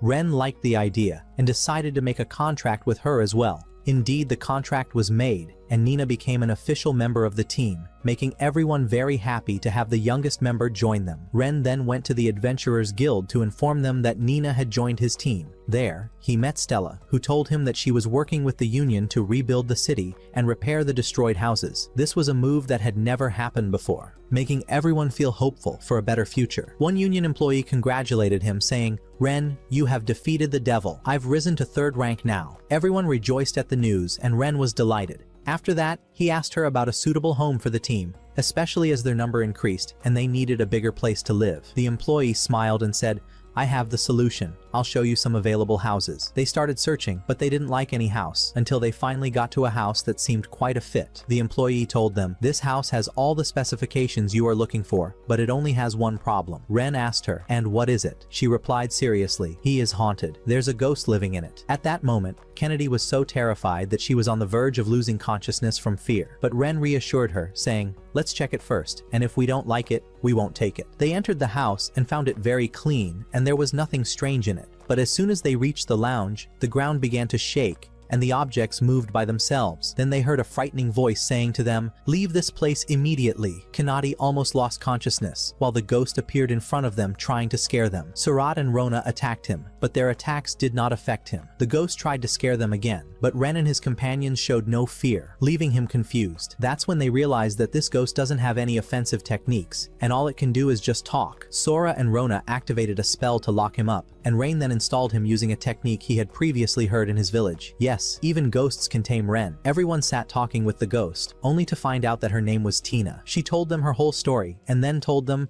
"Since you didn't run away, I'll leave this place to you." But do you think Ren would let her go so easily? Of course not. Ren suggested that she stay with them and live at home, and everyone happily agreed to the idea. Tina was so happy that she decided to stay with them. After that, Ren officially finalized the house purchase papers from the guild, and the house became the property of the team. When they returned home, everyone sat around the same table and started eating together. The atmosphere was full of joy, and everyone was feeling the warmth of the family. Ren looked at them, then remembered his old family, and his eyes filled with tears, but he was grateful for the new life he is now living. Thus, the team lived happily together, ready for new adventures in the future. Imagine turning from a worthless old man into a powerful hero whom everyone wishes to approach. Did you imagine it, my friend? Alright, let's begin. Our story starts with Ryoma, a miserable employee working in a soul-draining company. The manager constantly overloaded him with tasks, ignored the rest of the employees, and poured all the insults and humiliation on him alone. Yet Ryoma remained silent, never defending himself, and continued to endure this humiliation until he died. But after that, the young man discovered that he had been transported to another world. There, he found 3 mages with strange appearances who didn't seem to be from Earth, and he learned from them that he had died. Why did he die, my friend? Because while he was sleeping, he sneezed 4 powerful sneezes, which caused his brain to rupture, and his blood vessels exploded, leading him to pass away. And of course, when Ryoma found out he had died because of a sneeze, he went insane. He said to himself, "I spent my whole life enduring humiliation and beatings since I was a child. Even my boss at work showed no mercy. One day he even hit me on the head with a bottle, and still, I endured it all, only to die from a sneeze? What a humiliating death." But never mind. He calmed himself afterward, remembering the saying, "Causes may differ, but death is one." After that, he learned from the 3 mages that they would transfer him to a magical world, but he wouldn't go there as Ryoma, the 35-year-old employee. Instead, he would be reincarnated as an 8-year-old boy. And not only that, he would possess great magical power that he could use as he pleased. He also learned from them that there was a rift between the Earth and the world he was going to, and that this new world was called Seal Fall. One of the mages told him, "The world you came from contains a vast amount of magic, but humans are unable to perceive it. A large portion of that magic will be transferred with you to the world of Seal Fall, and you will have incredible power." Then, they made him sign a contract confirming that he agreed to be reincarnated in the form of a child, and the transfer was carried out. Ryoma's body was drawn into the other world, and at that moment, the mages realized that he had arrived and could now do whatever he wished. They told him they would always be watching him, and if he ever wanted to contact them, he only had to go to the church. Without even speaking a word, they would know what he wanted. After that, Ryoma began his new life in Sealfall. There, he found himself transformed into a young boy, 8 years old, just as they had told him. Beside him was a book containing everything about his powers, since he was not yet used to his new body, his strength, or anything else. He then began testing his physical abilities. He walked to a tree nearby and kicked it with his foot. Instantly, the tree split in half. He was greatly impressed by this. Then, he noticed a slime creature nearby, and his eyes sparkled with stars because he loved such monsters very much. He tried to make the slime reveal its powers, but it didn't respond to him. So, he had to unlock his own magic to find the spell that would allow him to control the creature. But the book was filled with so many spells that he didn't know where to start. He threw all the books aside and did a quick meditation, and then the magic was summoned, and he succeeded in controlling the slime. He walked with it and decided to live in the Jana forest. Naturally, he was very happy because he would now live freely, with no annoying boss to ruin his peace. He also decided to gather as many slimes as possible to live with him and follow all his commands. And indeed, after 3 years, we see Ryoma waking up in his house, located inside a cave in the Jana forest. He was living with 1,000 slimes, each group having a specific form and function. For example, there were slimes that ate larvae and produced extremely strong thread that Ryoma used for hunting. Another type was acidic slime that could melt anything, bones, metal, anything in its way. The poisonous slime only consumed toxic herbs and produced a very potent poison. Another type sterilized anything it came across, as it fed on germs. And the last type loved eating garbage and turned it into agricultural fertilizer. One day, Ryoma went out into the forest to hunt. He knew that he might encounter monsters or ogres, but he was used to facing and defeating them with ease. However, this time, instead of finding an animal to hunt or a monster to fight, he found a group of knights with an injured companion named Hughes, whose wound looked very severe. The healer with them, named Camille, was unable to treat him using magic, and it seemed that the man was on the verge of death before their eyes. When Ryoma saw what had happened, he approached them to try and treat the injured man. However, the knights were afraid of him and raised their swords to stop him, but our hero didn't even flinch. He calmly offered them a potion he had crafted himself and said, "Give him some of this medicine, and I guarantee he'll be fine." His voice was weak, as he hadn't spoken to a human being in 3 years, but the boy quickly regained control of the situation and told them, "Try this medicine. You won't regret it." The healer took the potion from him and tested it, and instantly realized that it was incredibly effective and would certainly help Hughes. Indeed, after Hughes drank it, he fell into a deep sleep. At that point, the knights sheathed their swords and thanked Ryoma for saving their companion. Ryoma then offered to take them to his home so they could rest a little, and naturally, the knights agreed. They carried their sleeping friend and followed Ryoma through the forest toward his home. They were deeply puzzled. How could a child so young live alone in such a place? From his clothing, they could tell he was a hunter, but the situation still felt mysterious. Then, Ryoma suddenly stopped, sensing that a creature was approaching. The knights immediately prepared to fight, but what came toward them wasn't a monster, it was a slime. The knights didn't realize this slime was Ryoma's pet. Seeing their confusion, Ryoma told them, "Lower your weapons. This slime is my friend." They listened to him, sheathed their swords again, and apologized for the misunderstanding. They continued walking through the forest, and during the journey, Rain said to Ryoma that when he was young, he used to live in a house full of slimes. His family had been taming them for generations, in addition to red horses, storm apes, and other rare creatures, all of which were extremely expensive and difficult to obtain. That's when Ryoma realized that Rain came from a very wealthy family. After some time, they reached the mountain, and Ryoma told them, "My house is here." They were stunned and thought to themselves, "Is this boy crazy? Where's the house he's talking about?" Then, Ryoma cast a spell to remove the magical barrier, revealing a house hidden inside the mountain. The knights finally understood. When they entered the house, they laid Hughes on Ryoma's bed, and saw for themselves that he lived alone. The furniture consisted only of a table, a chair, and a few items fit for just one person. Thinking back on everything Ryoma had done since they met him in the forest, the knights began to suspect that he might actually be an old man who used magic to disguise himself as a child. Then, Ryoma brought out a box full of bottles containing the magical medicine he had used to treat their friend. He told them that he made this medicine himself. He also served them cold water with ice, which shocked them since ice in that world could only be made through magic. They asked him how he cast such a spell, and he smiled and said, "Ah, I forgot to introduce myself. I'm Ryoma, an 11-year-old hunter. It's a pleasure to meet you." One of the knights replied, "It's a pleasure for me as well. I'm Rain, Rain, a noble from the Duchy of Jamil. Ryoma bowed to him respectfully and said, "It's a great honor to have a noble like you visit my home." Rain replied, "Come on now. I owe you for saving one of my men." The others began introducing themselves. One said he was a healer. Another said, "I'm a scout, and my name is Zeph." The last one said,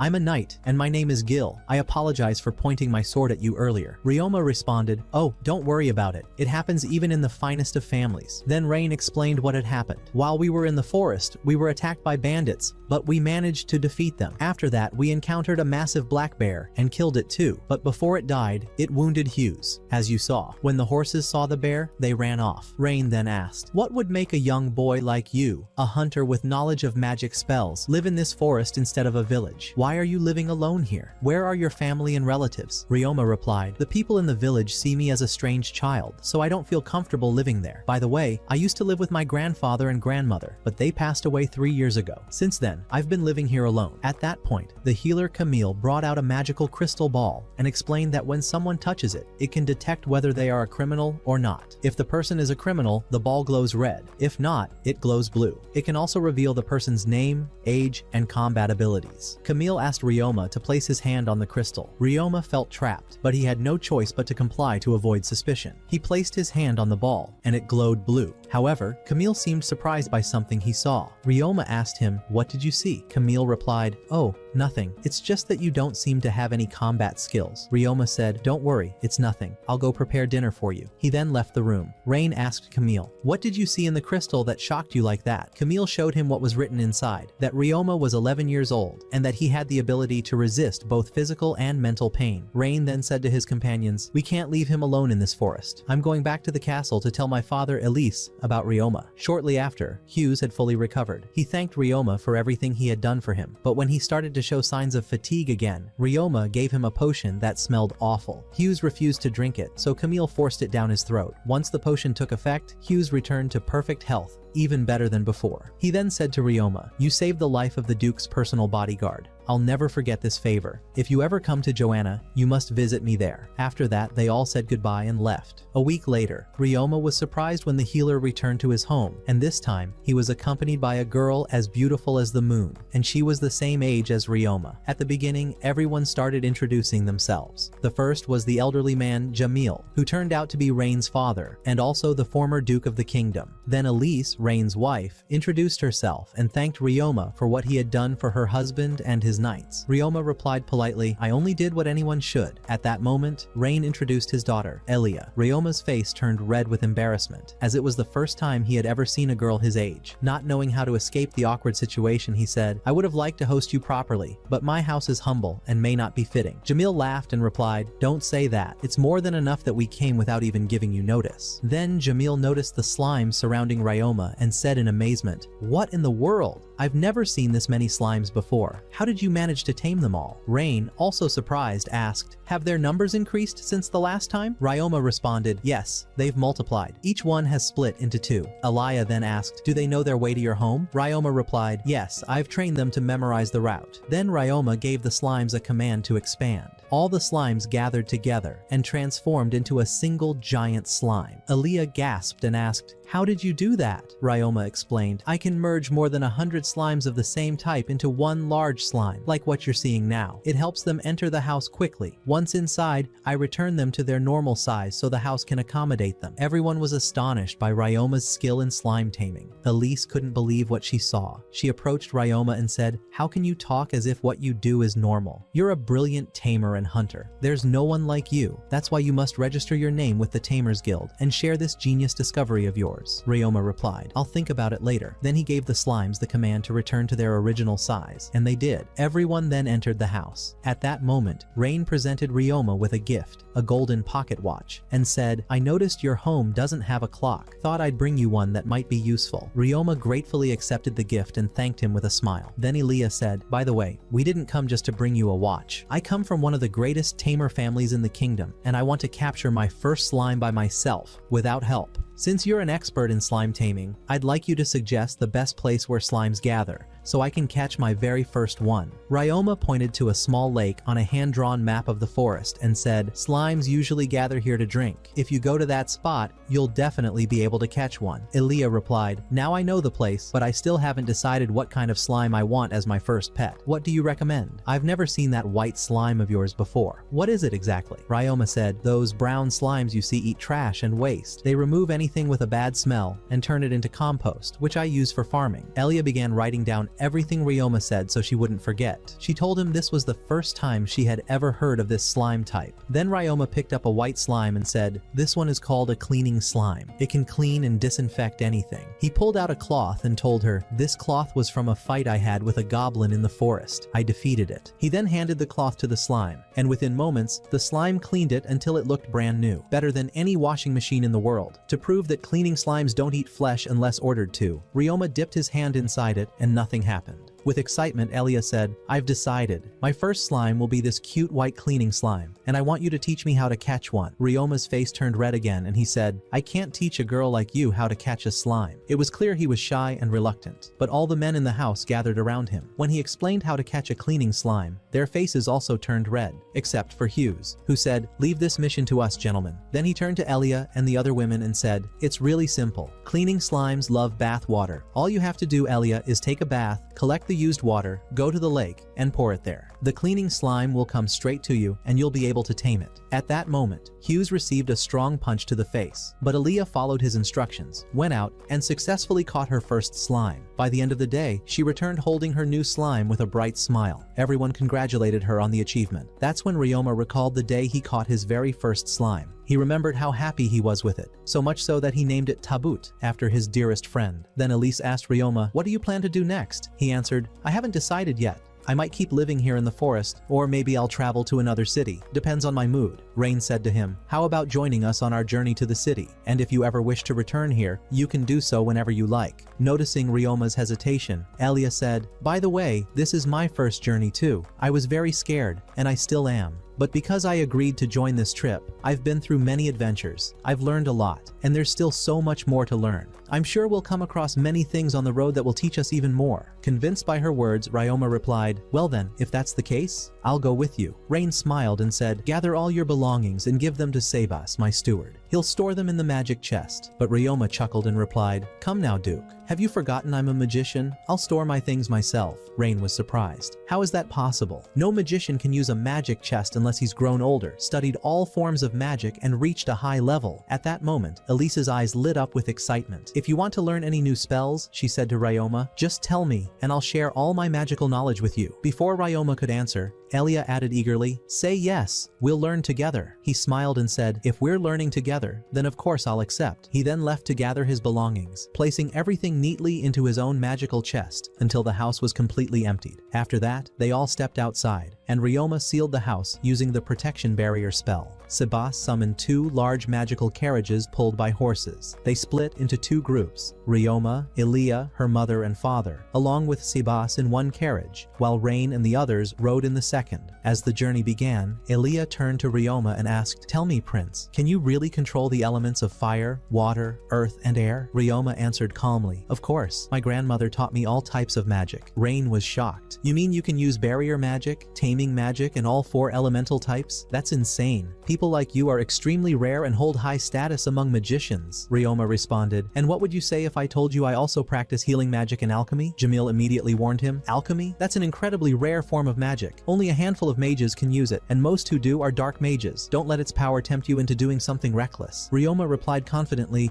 don't worry, Grandpa, I'm not like them. Honestly, I didn't even know alchemy was that rare, and in any case, I only use it for beneficial purposes. Then Ryoma thought to himself, these people are strange. Every time I mention something I can do, they act like it's some kind of miracle. I hope things don't get weirder from here. Things went smoothly until rain began to fall. Sebas pulled a blanket from his magical chest and handed it to Elise. Suddenly, the carriage came to a stop. Ryoma stepped outside, wearing a magical cloak he had crafted himself, using a special substance secreted by toxic slimes, which made the cloak waterproof. As he inspected the situation, Jamil whispered to his wife, "Imagine how much Ryoma could make if he sold that cloak to Sergei, the merchant who owns Morgan Trading Company." Meanwhile, Ryoma found the knights in disarray. A section of the mountain had collapsed, completely blocking the path. Ryoma stepped forward and said confidently, "Leave this to me." First, he cast a protection spell over everyone to shield them from the rain. Then, he used a powerful spell to lift the massive rocks blocking the road. It took the entire night, but when he finished, everyone thanked him sincerely. They continued their journey, and after 3 days, they arrived at the city of Jamiul. There, they checked into a hotel. As Ryoma entered his room and opened the window, he looked out onto the city's main street. We learn then that the city is well known for its mines, where laborers extract various minerals. However, production in recent times had declined significantly. That's why the Duke had come, to assess which mines would remain operational and which would be shut down. Since Ryoma didn't have an identification card, the Duke and his family took him to the church to receive what's known as a status element, similar to a personal ID. Upon arriving at the church, the clerk told him, "Take this item, place it in front of the crystal, and touch the crystal." Ryoma did as instructed. Suddenly he was transported to the place where he had once met the 3 mages who had sent him to the world of Salfel. Seeing them, he panicked. "What's going on? Did I die again?" They laughed and replied, "No,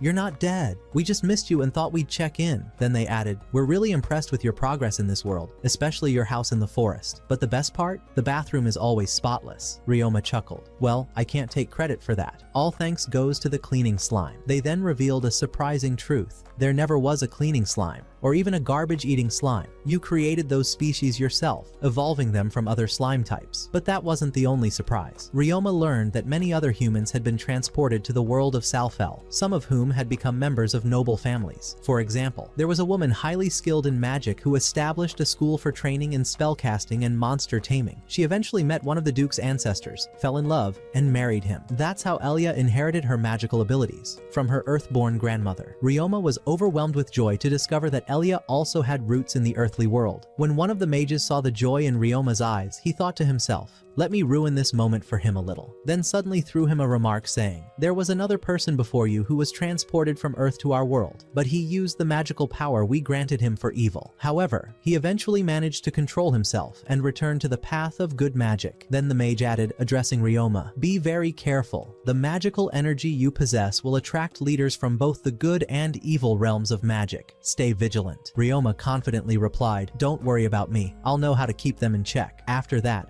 Ryoma returned once more to the world of Selfil, received his status element card from the clerk, then headed to meet the Duke and his family, who had learned that he had completed the registration process. At that moment, Jamil jokingly said to him, "Now that you've become a fully equipped young man, I'd like to offer you some useful advice about the city." Ryoma smiled and replied, "Please do, Grandpa. We always learn from your experience." Jamil spoke in a serious tone. "You must be cautious. Your magical abilities far surpass those of other children your age, and this could lead many criminals to target you, either to learn magic from you or to exploit your powers for their own purposes. That's why you should avoid showing your abilities in front of ordinary people and refrain from attracting attention. I know it's difficult, but you must try. Better yet, you should register with one of the magic guilds." At that moment, Ryoma noticed that the young girl wanted to say something but was hesitant, so he said, "What's wrong? It seems like you want to ask me something but are too shy to say it." She replied timidly, "It's nothing. I just wanted to know, how much magical power do you have?" He answered, 198,000. She was astonished and said, "Can you really control all that power? We have many mages with far less magical energy than that, yet they still can't control their abilities." He asked her, "And you? How much magical power do you have?" She responded, 2,000, and still,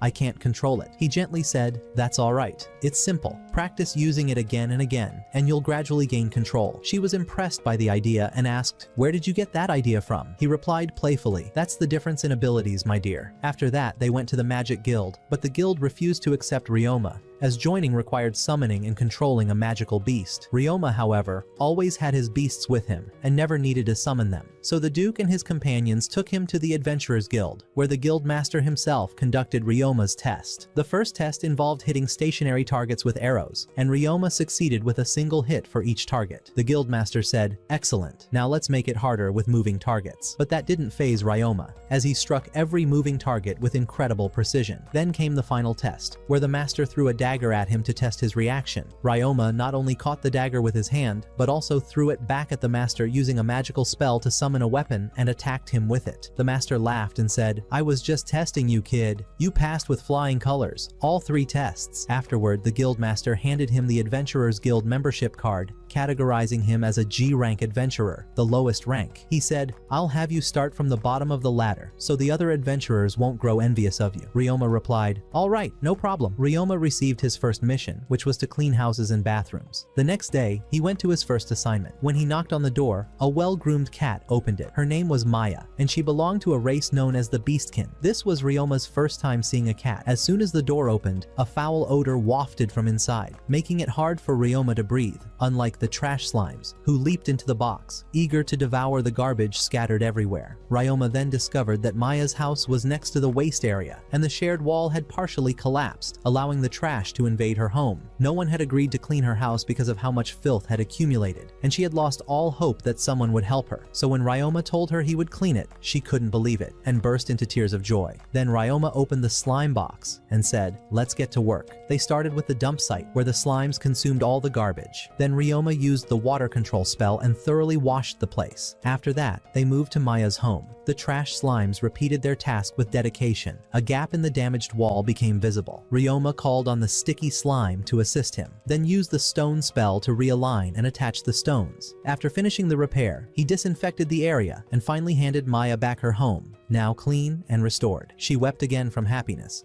unable to believe her house was back to normal, and thanked Ryoma deeply. Ryoma jokingly said, "No need to thank me, my little cat, just doing my job." Then, he had her sign the mission completion form, which she did with joy. The news of his excellent work reached the Adventurers Guild, and they decided to reward him with a large bonus. When he returned to the guild, the receptionist couldn't believe he had completed Maya's house in such a short time. She handed him a bag full of money. He asked in surprise, "What is all this? That's a huge amount." She replied, "It was Maya. She asked us to double your pay." After that, the guildmaster called him in for something important. When they sat down, Ryoma said, "I know what it is. Cleaning the public restrooms, right?" The master laughed and said, "Exactly. But be careful. This is a task requested directly by the government." He explained that the government used to pay poor villagers wages to clean public toilets, but the minister ordered the budget cut due to a national crisis, as the mines were no longer operating as before. Ryoma said, "I know that. But what happened to the villagers is unjust. I don't think the Duke would ever approve of such a thing.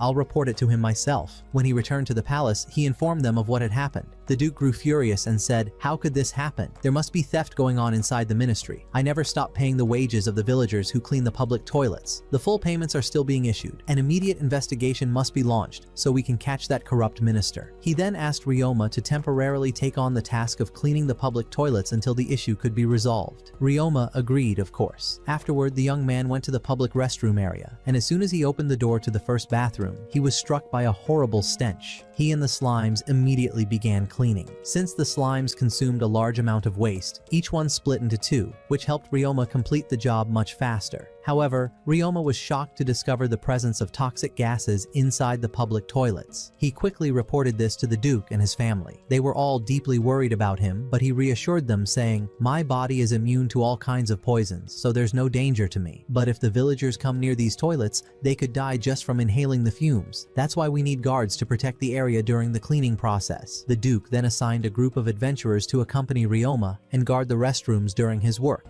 The next day, the adventurers went with Ryoma, and while he was working, Elise arrived with the servants carrying food and juice for him. The adventurers didn't let them enter the restrooms, so they asked the servants to deliver the food to Ryoma, and everyone agreed. In the evening, Ryoma stepped out to take a short break, ate his meal, and drank some juice. In the morning, when the adventurers asked him to take a proper rest, he replied, "I won't rest until I finish the job." He returned inside to continue the cleaning, and the adventurers were amazed by his courage and strength. After some time, Ryoma completed the cleaning of all the public toilets. When he exited the last restroom, Maya greeted him and said, "Well done, hero." Then, the young man went to the Adventurers Guild and said to the guildmaster, "I've finished cleaning all 30 toilets." The guildmaster replied with admiration, "Well done, adventurer. Expect a great reward from us. Now go home and get some well-deserved rest." The following morning, as Ryoma was leaving the Adventurers Guild, he remembered his days back on Earth, when he used to work late into the night, only to return home in the morning and find his mother waiting for him. At that time, he felt that someone truly cared about him and about his life. But after his mother passed away, he returned to an empty home, and though it saddened him at first, he gradually grew used to being alone, used to having no one in the world. But this time, when he returned to the Duke's palace, he found the Duke and his entire family waiting for him, eager to make sure he was all right. Ryoma couldn't hold back his emotions and began crying out of pure joy. He said to them, "It's been so long since I last felt like I had a family that cared about me. I don't know how to thank you." Elise approached him gently and said, "From this day on, you do have a family that loves you and worries about you. Don't worry about anything. We're here for you. Everything is going to be just fine." The next morning, Elia woke up early and began preparing breakfast for Ryoma, with help from her mother and the servants. When Ryoma saw the royal-style breakfast, he asked, "Did you prepare this yourself?" Hughes joked, "Don't let it get to your head. It's just a little bribe so you'll agree to what she's about to ask." Ryoma laughed and replied, "You don't need a bribe. You only have to ask." Elia said, "I was sure that the eggs I made for breakfast would win you over and get you to agree." Hughes added, "Indeed, your cooking is simply irresistible." Pretending not to hear him, Elia said, "Ryoma, I want you to teach me magic today." He answered, "With pleasure." After breakfast, they all went to a place near the forest, and Ryoma began teaching her how to control dark magic, water, and wind. At first it was difficult for her, but eventually she managed to wield the magic just like he did.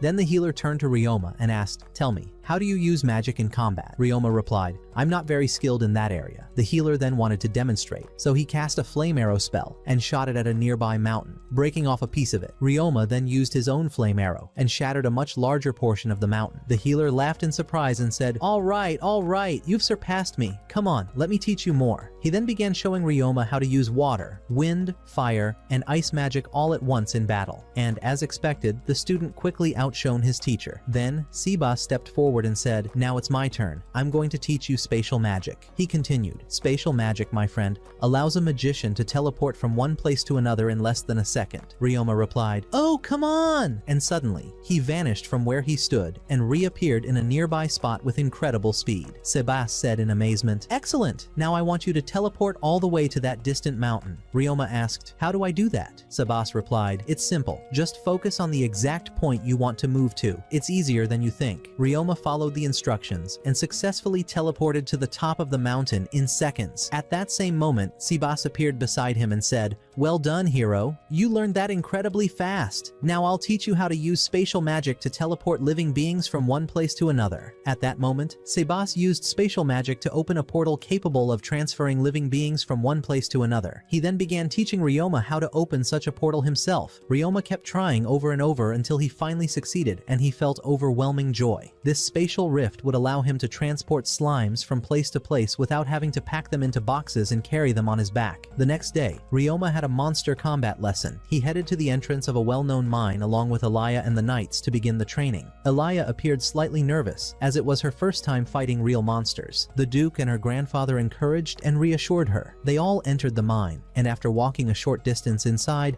one of the scouting knights said, "Wait, there's a monster nearby." Everyone stopped, and suddenly, a mantis monster appeared. The scout explained that this creature was especially dangerous because it was never alone. There were usually at least 30 more of its kind nearby within the mine. But Elia gathered her courage and said firmly, "Leave this one to me." She launched a fire arrow at it, but it had no effect. She then fired another arrow directly at its head, and this time she struck it down. Everyone praised her bravery. Soon, more monsters appeared, and Ryoma eliminated them all with a single strike. His garbage slimes then devoured the fallen monster's remains. At that moment, Elia spotted a metallic slime. She trapped it using an ice spell, then gifted it to Ryoma as a token of gratitude for teaching her how to control magic through fun and games. When they exited the mine, the Duke and grandfather congratulated Elia on catching her first monster. Meanwhile, Ryoma noticed a red shimmer in the sand near the mine's entrance. Using alchemy magic, he extracted metal from the sand, revealing a stunning iron ingot. Everyone around him was impressed. They summoned the merchant, Sergei, to inspect it. Upon seeing the ingot, Sergei gasped in amazement.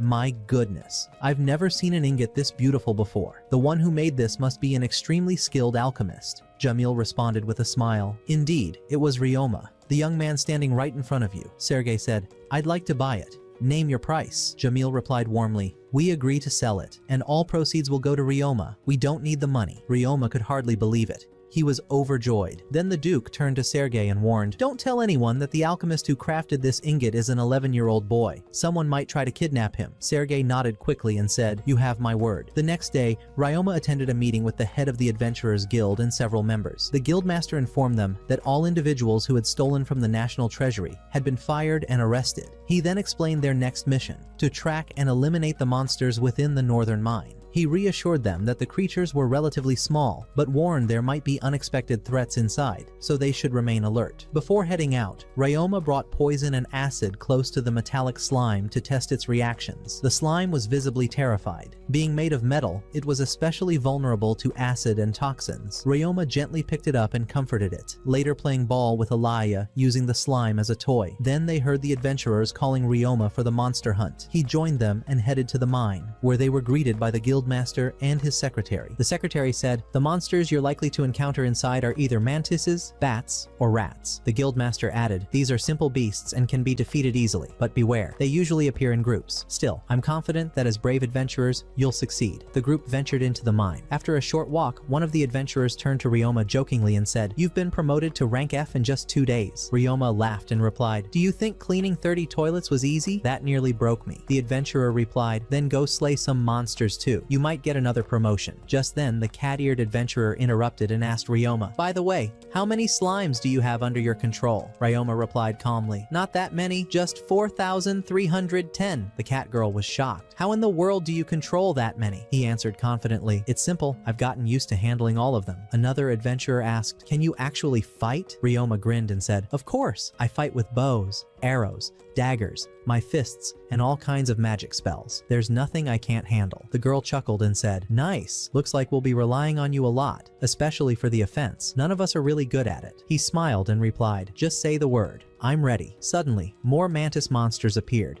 but the adventurers quickly defeated them. Then they discovered a large swarm of bats within the mine. Ryoma stepped forward and said, "I'll take care of this. I'll use a sound bomb spell. But first, I'll cast a sound barrier to protect everyone." After making sure everyone was shielded, he cast a small barrier on himself and then detonated the sound bomb. The explosion instantly eliminated all the bats. Ryoma then ordered the sticky slimes to devour the corpses. As they exited the mine, the guildmaster was waiting for them and said, "Goblin monsters have attacked the miners." The secretary showed them an image of the creatures and explained, "The goblin village is located inside the mine. There are over 500 of them. You'll need to eliminate them all." The adventurers formed a strategy. 2 of them entered the goblin village to provoke the monsters and lure them outside. As expected, the goblins chased after them and fell into a pit Ryoma had filled with acid slime. Many were killed on the spot, but due to their massive size, not all of their bodies dissolved completely. The rest of the goblins climbed over the corpses of their fallen comrades and launched a counterattack. The adventurers held their ground. The guildmaster himself joined the fierce battle against the goblins, and many were taken down with swords and spells. But they soon realized the enemy count was far greater than 500. Meanwhile, the healing slimes were assisting the injured miners. More goblins began to emerge. Ryoma declared,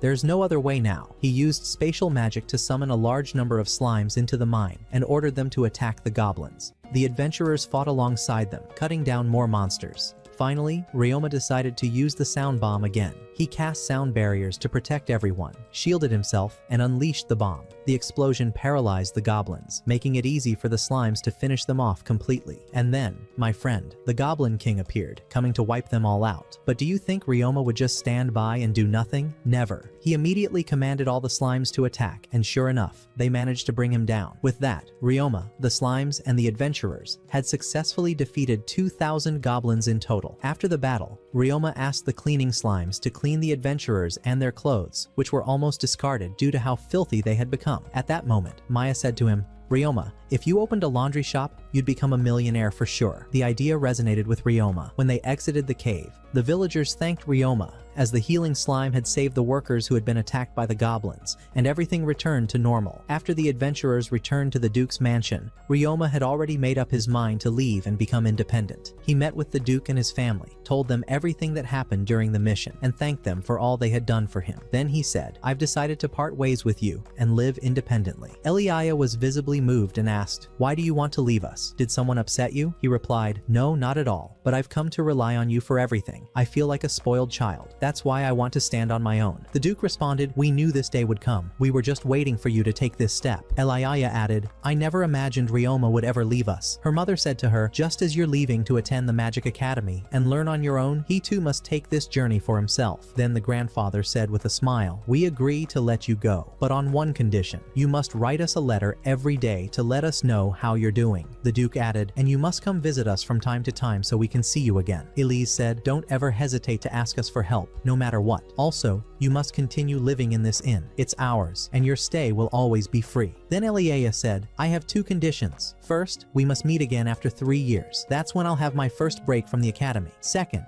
we must meet again after 6 years, once I graduate. And if you forget those 2 dates, I'll make you regret it. He smiled and replied, all right, I won't forget. Then he asked them, are you leaving the city too? They replied, yes, we'll be leaving once the grill frog season begins. He asked, aren't those the frogs whose skins are used to make weapons? The Duke said, exactly, and their organs are used for medicine as well. Eliaya added, during that season a rare bird called the lemur appears. It's an incredibly beautiful creature with a lovely voice, but it's extremely difficult to catch because of its speed. Ryoma said, I'd really like to see that bird. Elise told him, if you want to see it, you'll have to come with us. He replied, you can count on it. Then Ryoma told them that he planned to open a laundry business. He'd noticed how adventurers always threw away their clothes after fighting ghouls, as the stench was impossible to remove. At that moment, the maids entered the room and said, you'll earn a fortune from this project. You're cleaning slime's clean clothes like magic. The Duke said, tomorrow, I'll arrange a meeting with the merchant Serge so you can present your idea to him and hear what he thinks. The next day, they went to see Serge. When he saw how clean the clothes were thanks to the slime, he said in amazement, this is incredible, Ryoma. I'm totally on board with your idea, and I'll support you. But first, you need to register with the Merchants Guild, so the big merchants don't trouble you. And so they all went to the guild, where they met the guild master. She agreed to enroll Ryoma, gave him his membership card, and also offered to sell him a great property to use for his laundry business. The next day, Ryoma went with Serge and Eliaya to check out the location. Serge told him, this place used to be a grand hotel, but it burned down. Ever since, no one's been interested in buying it. Ryoma looked at the map and said, this location is perfect. It's near a residential area and the Adventurers Guild. I'll take it. Serge laughed and said, great, I'll bring the workers tomorrow to start renovations, and don't forget my commission, boss. The following day, Ryoma began preparing the place with his slimes. Even the knights helped, laying tiles and cleaning up the storefront. When Eliaya told him, take a break, it's been a while since you've rested, he replied, this is nothing compared to the exhaustion from my old job. He was referring to his work at the programming company in his previous world. She asked, what exactly did you do? He said, a lot of things. I made little dolls and sold them, moved goods between shops, stuff like that. She said in surprise, really? You used to make dolls? I want one. He smiled and said, all right, I'll make you one. Once everything was ready, Ryoma told Hughes that he'd hold a grand opening party for the laundry shop, with food and drinks for everyone. Hughes said jokingly, I'm definitely in. There's food involved. Ryoma then left and headed to the temple, where he was transported to the other world. Upon his arrival, one of the sorcerers said to him, be careful. You can no longer hide your emotions like a child. That's dangerous. You must be cautious from here on. Ryoma understood the warning and said, I will. Then, he returned once again to the world of Sealfall. The next day, Ryoma visited the Duke's family and invited them to the grand opening of his laundromat. He had prepared a banner that read, wash your clothes twice and get the third wash for free. He then invited everyone who had helped and supported him, including the adventurers, the merchant, the head of the Adventurers Guild, the head of the Merchants Guild, the knights, and nearly everyone he knew. On the following day, Serge arrived with the twins, Carla and Callum, the 2 employees he had promised Ryoma to help him run the laundromat. On the way, Serge warned them, saying, be careful. Though the owner of the laundromat is only 11 years old, he is close to the Duke's family, so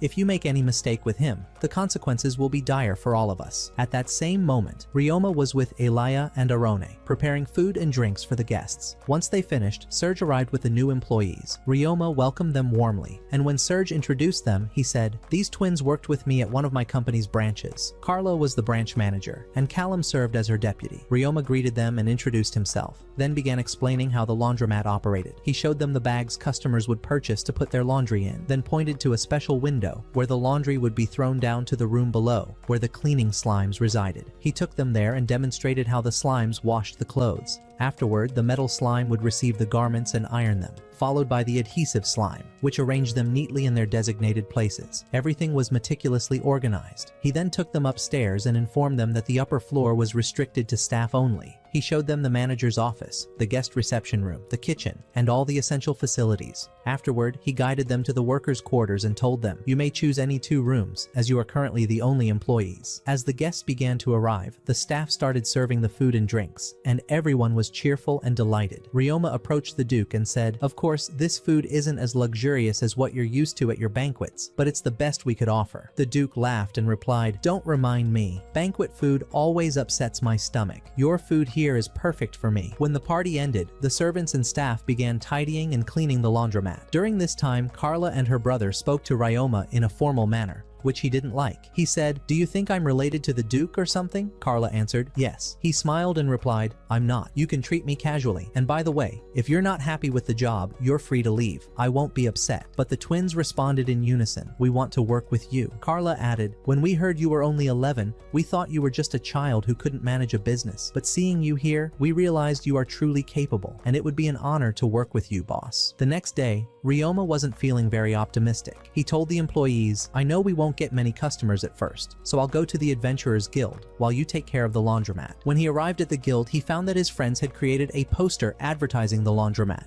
and hung it on the wall for everyone to see. He thanked them sincerely, then selected a new cleaning mission. After completing his mission and returning to the laundromat, he was surprised to see an overwhelming number of customers, so many that they blocked the entrance. He used his spatial movement skill to enter and help the employees with their tasks. By the end of the day, everyone was exhausted, and Ryoma thanked them, saying, "I'll hire more staff so the workload is divided, and you can all get more rest." He went to the Merchants Guild and asked the head to send him more employees, as the project was succeeding and the workload was increasing. She replied, "Consider it done. Just tell me what you need." He then visited the Duke and told him everything that had happened. The Duke advised him to visit the royal guards, as they constantly needed their clothes and armor cleaned. Working with them would provide a stable income. Ryoma promised to visit them soon. The Duke then noticed signs of fatigue on Ryoma and said, "You seem exhausted. You should rest so you can continue your work tomorrow." Indeed, Ryoma went to his room, and despite his exhaustion, he felt immense joy. His project had succeeded, and he was surrounded by people who cared for him. The next day, even more customers came. When one lady noticed that her clothes looked clean and brand new, she thanked the employees and said, "I'll wash my clothes here every day." Everyone in the laundromat heard her and was overjoyed, knowing they had finally found a reliable place to clean their garments efficiently. Once Ryoma was assured that everything was running smoothly, he returned to the Merchants Guild. There, the head had already gathered a group of job applicants for him. Upon seeing him, they began whispering, thinking he was the head's grandson or a relative. Ryoma smiled and said, "I'm the owner of the laundromat, and I'm 11 years old. I've come to choose who among you is fit to work with us." He explained that the job did not require much physical effort, so women could apply as well. However, he warned them that those who feared monsters could not work there, as they would have to interact with slimes. Most of them grew scared and left, except for a man and a young girl, who seemed to be strangers to the city. Ryoma noticed that the man's cane concealed a sword, and the girl's hair clip was also a weapon. However, he pretended not to notice and asked them what conditions they had for accepting the job. The man replied, "My name is Phi, and this is my daughter Ling. She doesn't resemble me because she inherited her beauty from her mother." He then showed Ryoma his broken leg and added, "Even so, I can still work." Ryoma replied, "Don't worry, it's a simple matter. I have a healing slime that can easily treat your leg." They then spoke about housing, and the man explained that they were poor and couldn't afford to rent an apartment. Ryoma told them, "That's solved too. I have lodging available for workers and staff." He then asked, "What's the story behind the weapons you're carrying?" They were surprised he had figured them out. Phi said, "I didn't expect you to be so perceptive. Since you know, I'll tell you the truth. We used to be hired assassins, but we left that life after our leader died. We managed to escape from our country before the regime there could kill us, and we arrived here with nothing. No money, no possessions." Ryoma turned to the head of the guild and asked, "Did you know they were former assassins?" She replied, "Yes, but don't worry. They're good people, and I vouch for them with my life." Ryoma then said to them, "I wish to benefit from your experience, and would like to appoint you as guards for the laundry." The employees immediately agreed, and he took them there. Upon arrival, they were surprised to find the laundry packed with customers. Ling said in astonishment, "Are you sure you just opened 2 days ago? The place is full of people. This is really encouraging." He laughed and said, "It's Thursday today, don't jinx it, my lady." Then Ryoma introduced them to the staff, turned to Faye, and said, "You'll be in charge of receiving customers." Faye approached the cashier with a smile. Ryoma then said to Ling, "Enter the slime room and receive the clean clothes from them." Without saying a word, she went into the slime room. When she saw how they worked, she was deeply impressed and started taking the clean clothes from them and handing them to Carla. At the end of the day, Ryoma thanked everyone and asked Carla to prepare the account summary. He then took Faye and his daughter to the second floor, where he asked one of his slimes to heal Faye's broken leg. Faye could hardly believe he could stand again and thanked Ryoma sincerely. After that, Ryoma showed them the rooms they would stay in, and they were very impressed by how clean and beautiful they were. When they returned to Carla and her brother, Carla handed the account sheet to Ryoma. He said, "We earned more today than we did in the past 2 days combined." She replied, "You should invest in this success and open a new branch in another city." He said, "It's still too early for that. It's only been 2 days since we opened." Then Ryoma told them that Faye and his daughter had military backgrounds, and for that reason, they would be working in security. The next day, Ryoma met with Alaya and told her everything that had happened, that the project had succeeded, and that he had hired new staff to help him. She said, "Now I'm relieved. I've been busy learning new types of magic and couldn't assist you." Ryoma thanked her and returned to the laundry, which, as usual, was full of customers. He decided to reward the employees by baking pizza for them himself. He prepared the food, and at the end of the day, they all sat together and ate. The food was delicious, and everyone loved it. The next day, Ryoma told the employees, "I'll be hiring more staff soon, and I'll make sure to provide meals and improve the workflow. If only all managers were like Ryoma, life would be perfect." Then Ryoma returned to the Merchants Guild and asked the manager to send new employees, including a cook. She brought him 3 women and said, "These 3 are from the same village. They came to Gimwell City looking for work." The cook introduced herself and said, "My name is Celia. I used to work as a chef in major hotels, and I'd like to work with you." Ryoma agreed and hired her along with the other 3 girls. Passed since the laundry opened, and things started going even better. Sales increased significantly. The staff were comfortable in their work, and when the Duke's family saw the line of customers waiting outside, they were delighted. The Duke said, "I knew he'd succeed, but not this quickly. This puts us at ease, knowing we can leave him in the city on his own." The next day, Sergei met Ryoma and asked, "How's work going?" Ryoma replied, "Everything is great. The employees you recommended are doing an excellent job. I've hired more, and my profits are increasing every day." Sergei said, "What if I told you we could increase your profits even more?" Ryoma asked, surprised, "How would that happen?" Sergei replied,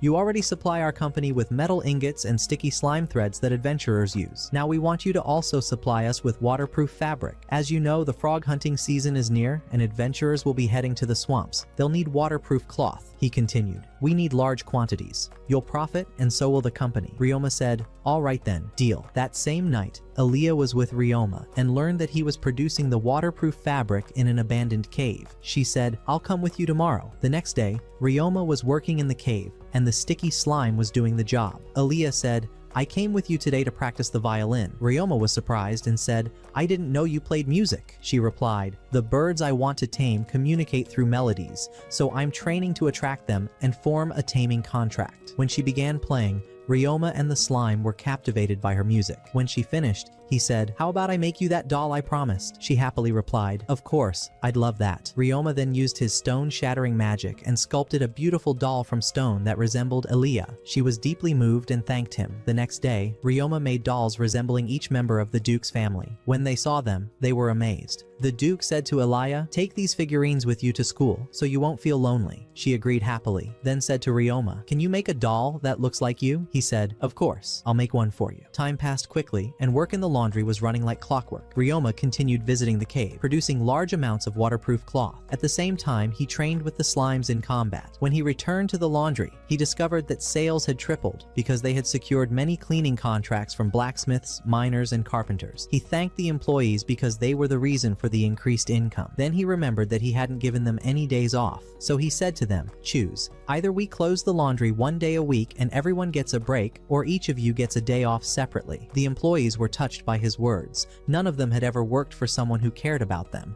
nor had they ever been given time off. At that moment, Celia the cook said, "The food is ready." Ryoma smiled and said, "You arrived right on time." Starving. The next day, when Ryoma went to the Adventurers Guild, the receptionist informed him that a group called the Seacam Harbor Party had arrived from a distant city, bringing with them a rare type of slime. They tried to sell it to the guild, but the guild refused, which left them deeply frustrated as they were in urgent need of money. Ryoma took the situation seriously and said to her, "Tell me where they are, quickly." She told him they were at a tavern, so he headed there immediately. When he arrived and asked about them, he found them in a terrible state. Their money had completely run out. They introduced themselves to him, and he told them that he owned a laundromat. He then asked about the slime they had discovered, and one of them responded, "I'm Shin, the leader of the group. Please, ask anything you'd like. Ryoma replied, it's a pleasure to meet you. Show me the slime you brought. If it's truly rare, I'll buy it from you. When they showed him the slime, it was red and resembled blood. Ryoma immediately said, I'll take it. He gave them 2 gold coins. Shin couldn't believe his luck and thanked Ryoma profusely for his generosity. Ryoma then said to him, the frog hunting season is almost here. I advise you to get a permit from the guild and go hunting. I hope to see you at my laundromat. I promise you'll be pleased with the service. After leaving them, Ryoma used space magic and teleported to an abandoned mine where he cast a bonding spell with the slime. The slime accepted the taming immediately, allowing Ryoma to learn its characteristics. It turned out to be a blood-sucking slime. To confirm, he placed the slime near an animal corpse. The slime entered the body and absorbed all the blood inside. Ryoma said to himself, this slime will be incredibly useful in fighting monsters. It will be able to eliminate them and drain their blood. Ryoma then returned to managing his laundromat, which was running exceptionally well. He found time to craft the doll Aaliyah had requested from him, and he also completed all his Adventurers Guild assignments. One day, Aaliyah told him that her father and stepmother would be training tomorrow in monster taming, and she asked him to accompany her. He smiled and said, of course. The next day, Ryoma went with Aaliyah, her father, and her stepmother to the place where the training in taming magic was to be held. There, Elise asked the group, who among you brave ones can tell me what taming magic means? Aaliyah replied, it's when a tamer and a beast form a partnership contract, making the beast submit to the tamer. A bond is then formed between them, allowing them to communicate and act together. Elise said, excellent. Your explanation is spot on. Now, let's move to the next level and learn shared perception magic. She added, this magic allows you to see and feel everything your tamed beast perceives and vice versa, which makes it extremely helpful when facing danger.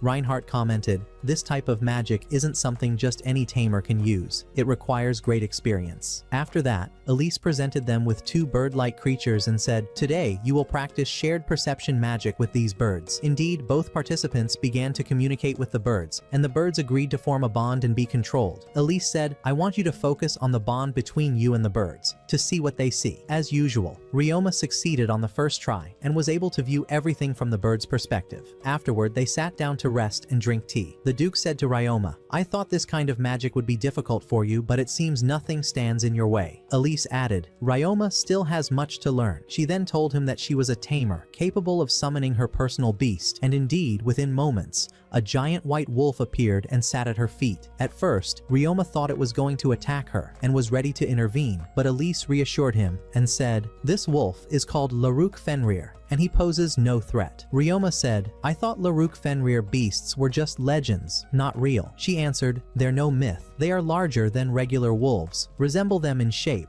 and are skilled in using ice magic. And by the way, I've tamed 20 of them. Ryoma was deeply amazed and said, taming even one Laruk Fenrir beast is incredibly difficult. Elise continued, even I have tamed 100 mutant wolves before. Ryoma looked at himself and said, and here I was, proud of raising my slimes. They're nothing compared to the beasts Elise has tamed. The Duke said to him, Elise is a skilled tamer. Despite how hard it is to tame such creatures, she can handle taming many of them at once. Imagine, Ryoma, if your wife was better than you. Elise laughed and said, but don't forget, you're unbeatable with a sword. Then she added, what would you say if you knew that Jamil tames dragons? And the Duke too. He tames 4-legged beasts, although he's modest and doesn't brag about it. She continued, by the way, Jamil tames fewer than 20 beasts, but half of them are dragons. When Ryoma asked where they kept all those beasts, Jamil said, we own a large estate where all the beasts are kept. It's guarded by dragons to prevent any escape. Elise said, as for my beasts, they live on a small mountain suited to their size. That mountain contains rare medicinal herbs found nowhere else, which is why the wolves guard it from poachers. Ryoma was astonished by everything he had learned about their beasts. From that day on, he continued training in magic with Elise to further develop his skills without neglecting his business. He produced a large amount of waterproof fabric and sold it to Serge. Then he went to the Adventurers Guild, where Maya told him that the frog hunting season would begin in just 3 days. She said, this is a great opportunity to catch frogs and sell them. It also makes for excellent training. At that moment, one of his companions said, we need the protective mask you wore when cleaning public baths, and also clothing that won't get damaged by lake water. Ryoma told them, everything you need can be found at Coral Import Company. When you go there, ask for the merchant Serge and tell him I sent you. He'll treat you well. The next day, the Duke and his family were having tea with Ryoma, and Aaliyah was very excited because the day after tomorrow she would go to the lake and use the guitar to catch lemur birds. But when Ryoma remembered that the Duke and his family would leave the city after Elise's hunt was over, he felt sad. The following day, the Duke, His knights and Ryoma set out toward the lake. Elia looked exhausted from the long journey, her appearance reflecting her fatigue. When Ryoma met the Sakem Harbor adventurers, he stopped to greet them. Then he said to the Duke, "You go on ahead to the lake." As they walked, Ryoma spoke with Shin and asked, "How's everything going, my friend?" Shin replied, "I don't even know how to thank you. You bought the slime from us at a great price, and you introduced us to the rare frogs opportunity. We were able to catch a good amount and sell them at an excellent rate. We'll head to your laundromat after this to wash our clothes. We've grown used to it and don't know how we'll manage back in our city." They said their farewells and continued on their way, while Ryoma arrived at the lake. There he saw the beautiful lemur birds. He also saw his fellow adventurers trying to catch frogs before the lemur birds got to them. The Duke said to them, "There's an adventurer attempting to tame a lemur bird." The adventurer began playing a flute, but his playing was dreadful. The Duke said, "If the bird dislikes the music, it will let out a loud and annoying sound." And that's exactly what happened. The adventurer got angry, drew his sword, and tried to attack the bird, but the lemur retaliated with cutting magic that resembled powerful blasts aimed directly at him. Ryoma immediately stepped in and used earth magic to create a barrier between the adventurer and the lemur. Then one of the birds released an unbearably shrill sound that no one around the lake could endure, except for Ryoma. He managed to identify which bird was causing the sound among the others. Using soundproofing magic, he created a barrier around that bird, and the rest of the birds followed it and flew away from the lake. The Duke asked him, "How were you able to withstand that terrible sound?" He answered, "Did you forget? I can endure pain no matter how intense it is." But at that moment, Elia was deeply saddened because she had failed to tame any of the lemur beasts. Then Rain said, "The type we encountered today is known as the nightmare bird. It's extremely rare and only appears once every 10 years. It uses dark magic, which grants it terrifying magical abilities, one of which is the sound you just heard." Ryuma responded, "What do you think about searching for this bird's nests?" But the guards explained how difficult that would be, as these birds build their nests in remote areas deep within the forest. Later that day, Ryuma stood by the lake with Eliaria, her father, and the rest of her family. They all remained hopeful that the birds would return. At that moment, Eliaria said, "I still can't believe we're going to part ways, and each of us will go down our own path." Ryuma didn't know how to respond. He remained silent, lost in thought, until he remembered a story he had once read back on Earth. The main character had been in a similar situation and had told the heroine, "We'll definitely meet again." Remembering this, Ryuma turned to Eliaria and said, "Don't worry, we will meet again." Hughes then tried to lighten the mood with a bit of humor, but Eliaria's father didn't seem amused. After all, she was still his daughter. The tense atmosphere soon faded when the lemur birds appeared once more. Eliaria was determined to tame them. She took out her violin and began to play a beautiful melody. The birds emerged from the lake and approached her, and everyone stood in awe as she successfully tamed 9 lemur birds at once. She then cast the control spell, and the birds agreed to form a contract with her, placing them under her command. At that moment, Ryuma used space magic to summon a guitar and began to play a beautiful tune of his own. To everyone's surprise, a nightmare bird appeared, accompanied by a group of lemur birds. Eliaria quickly reminded Ryuma to form the magical contract with them as well. Once he succeeded in taming the birds, the adventurers and Eliaria's family congratulated him.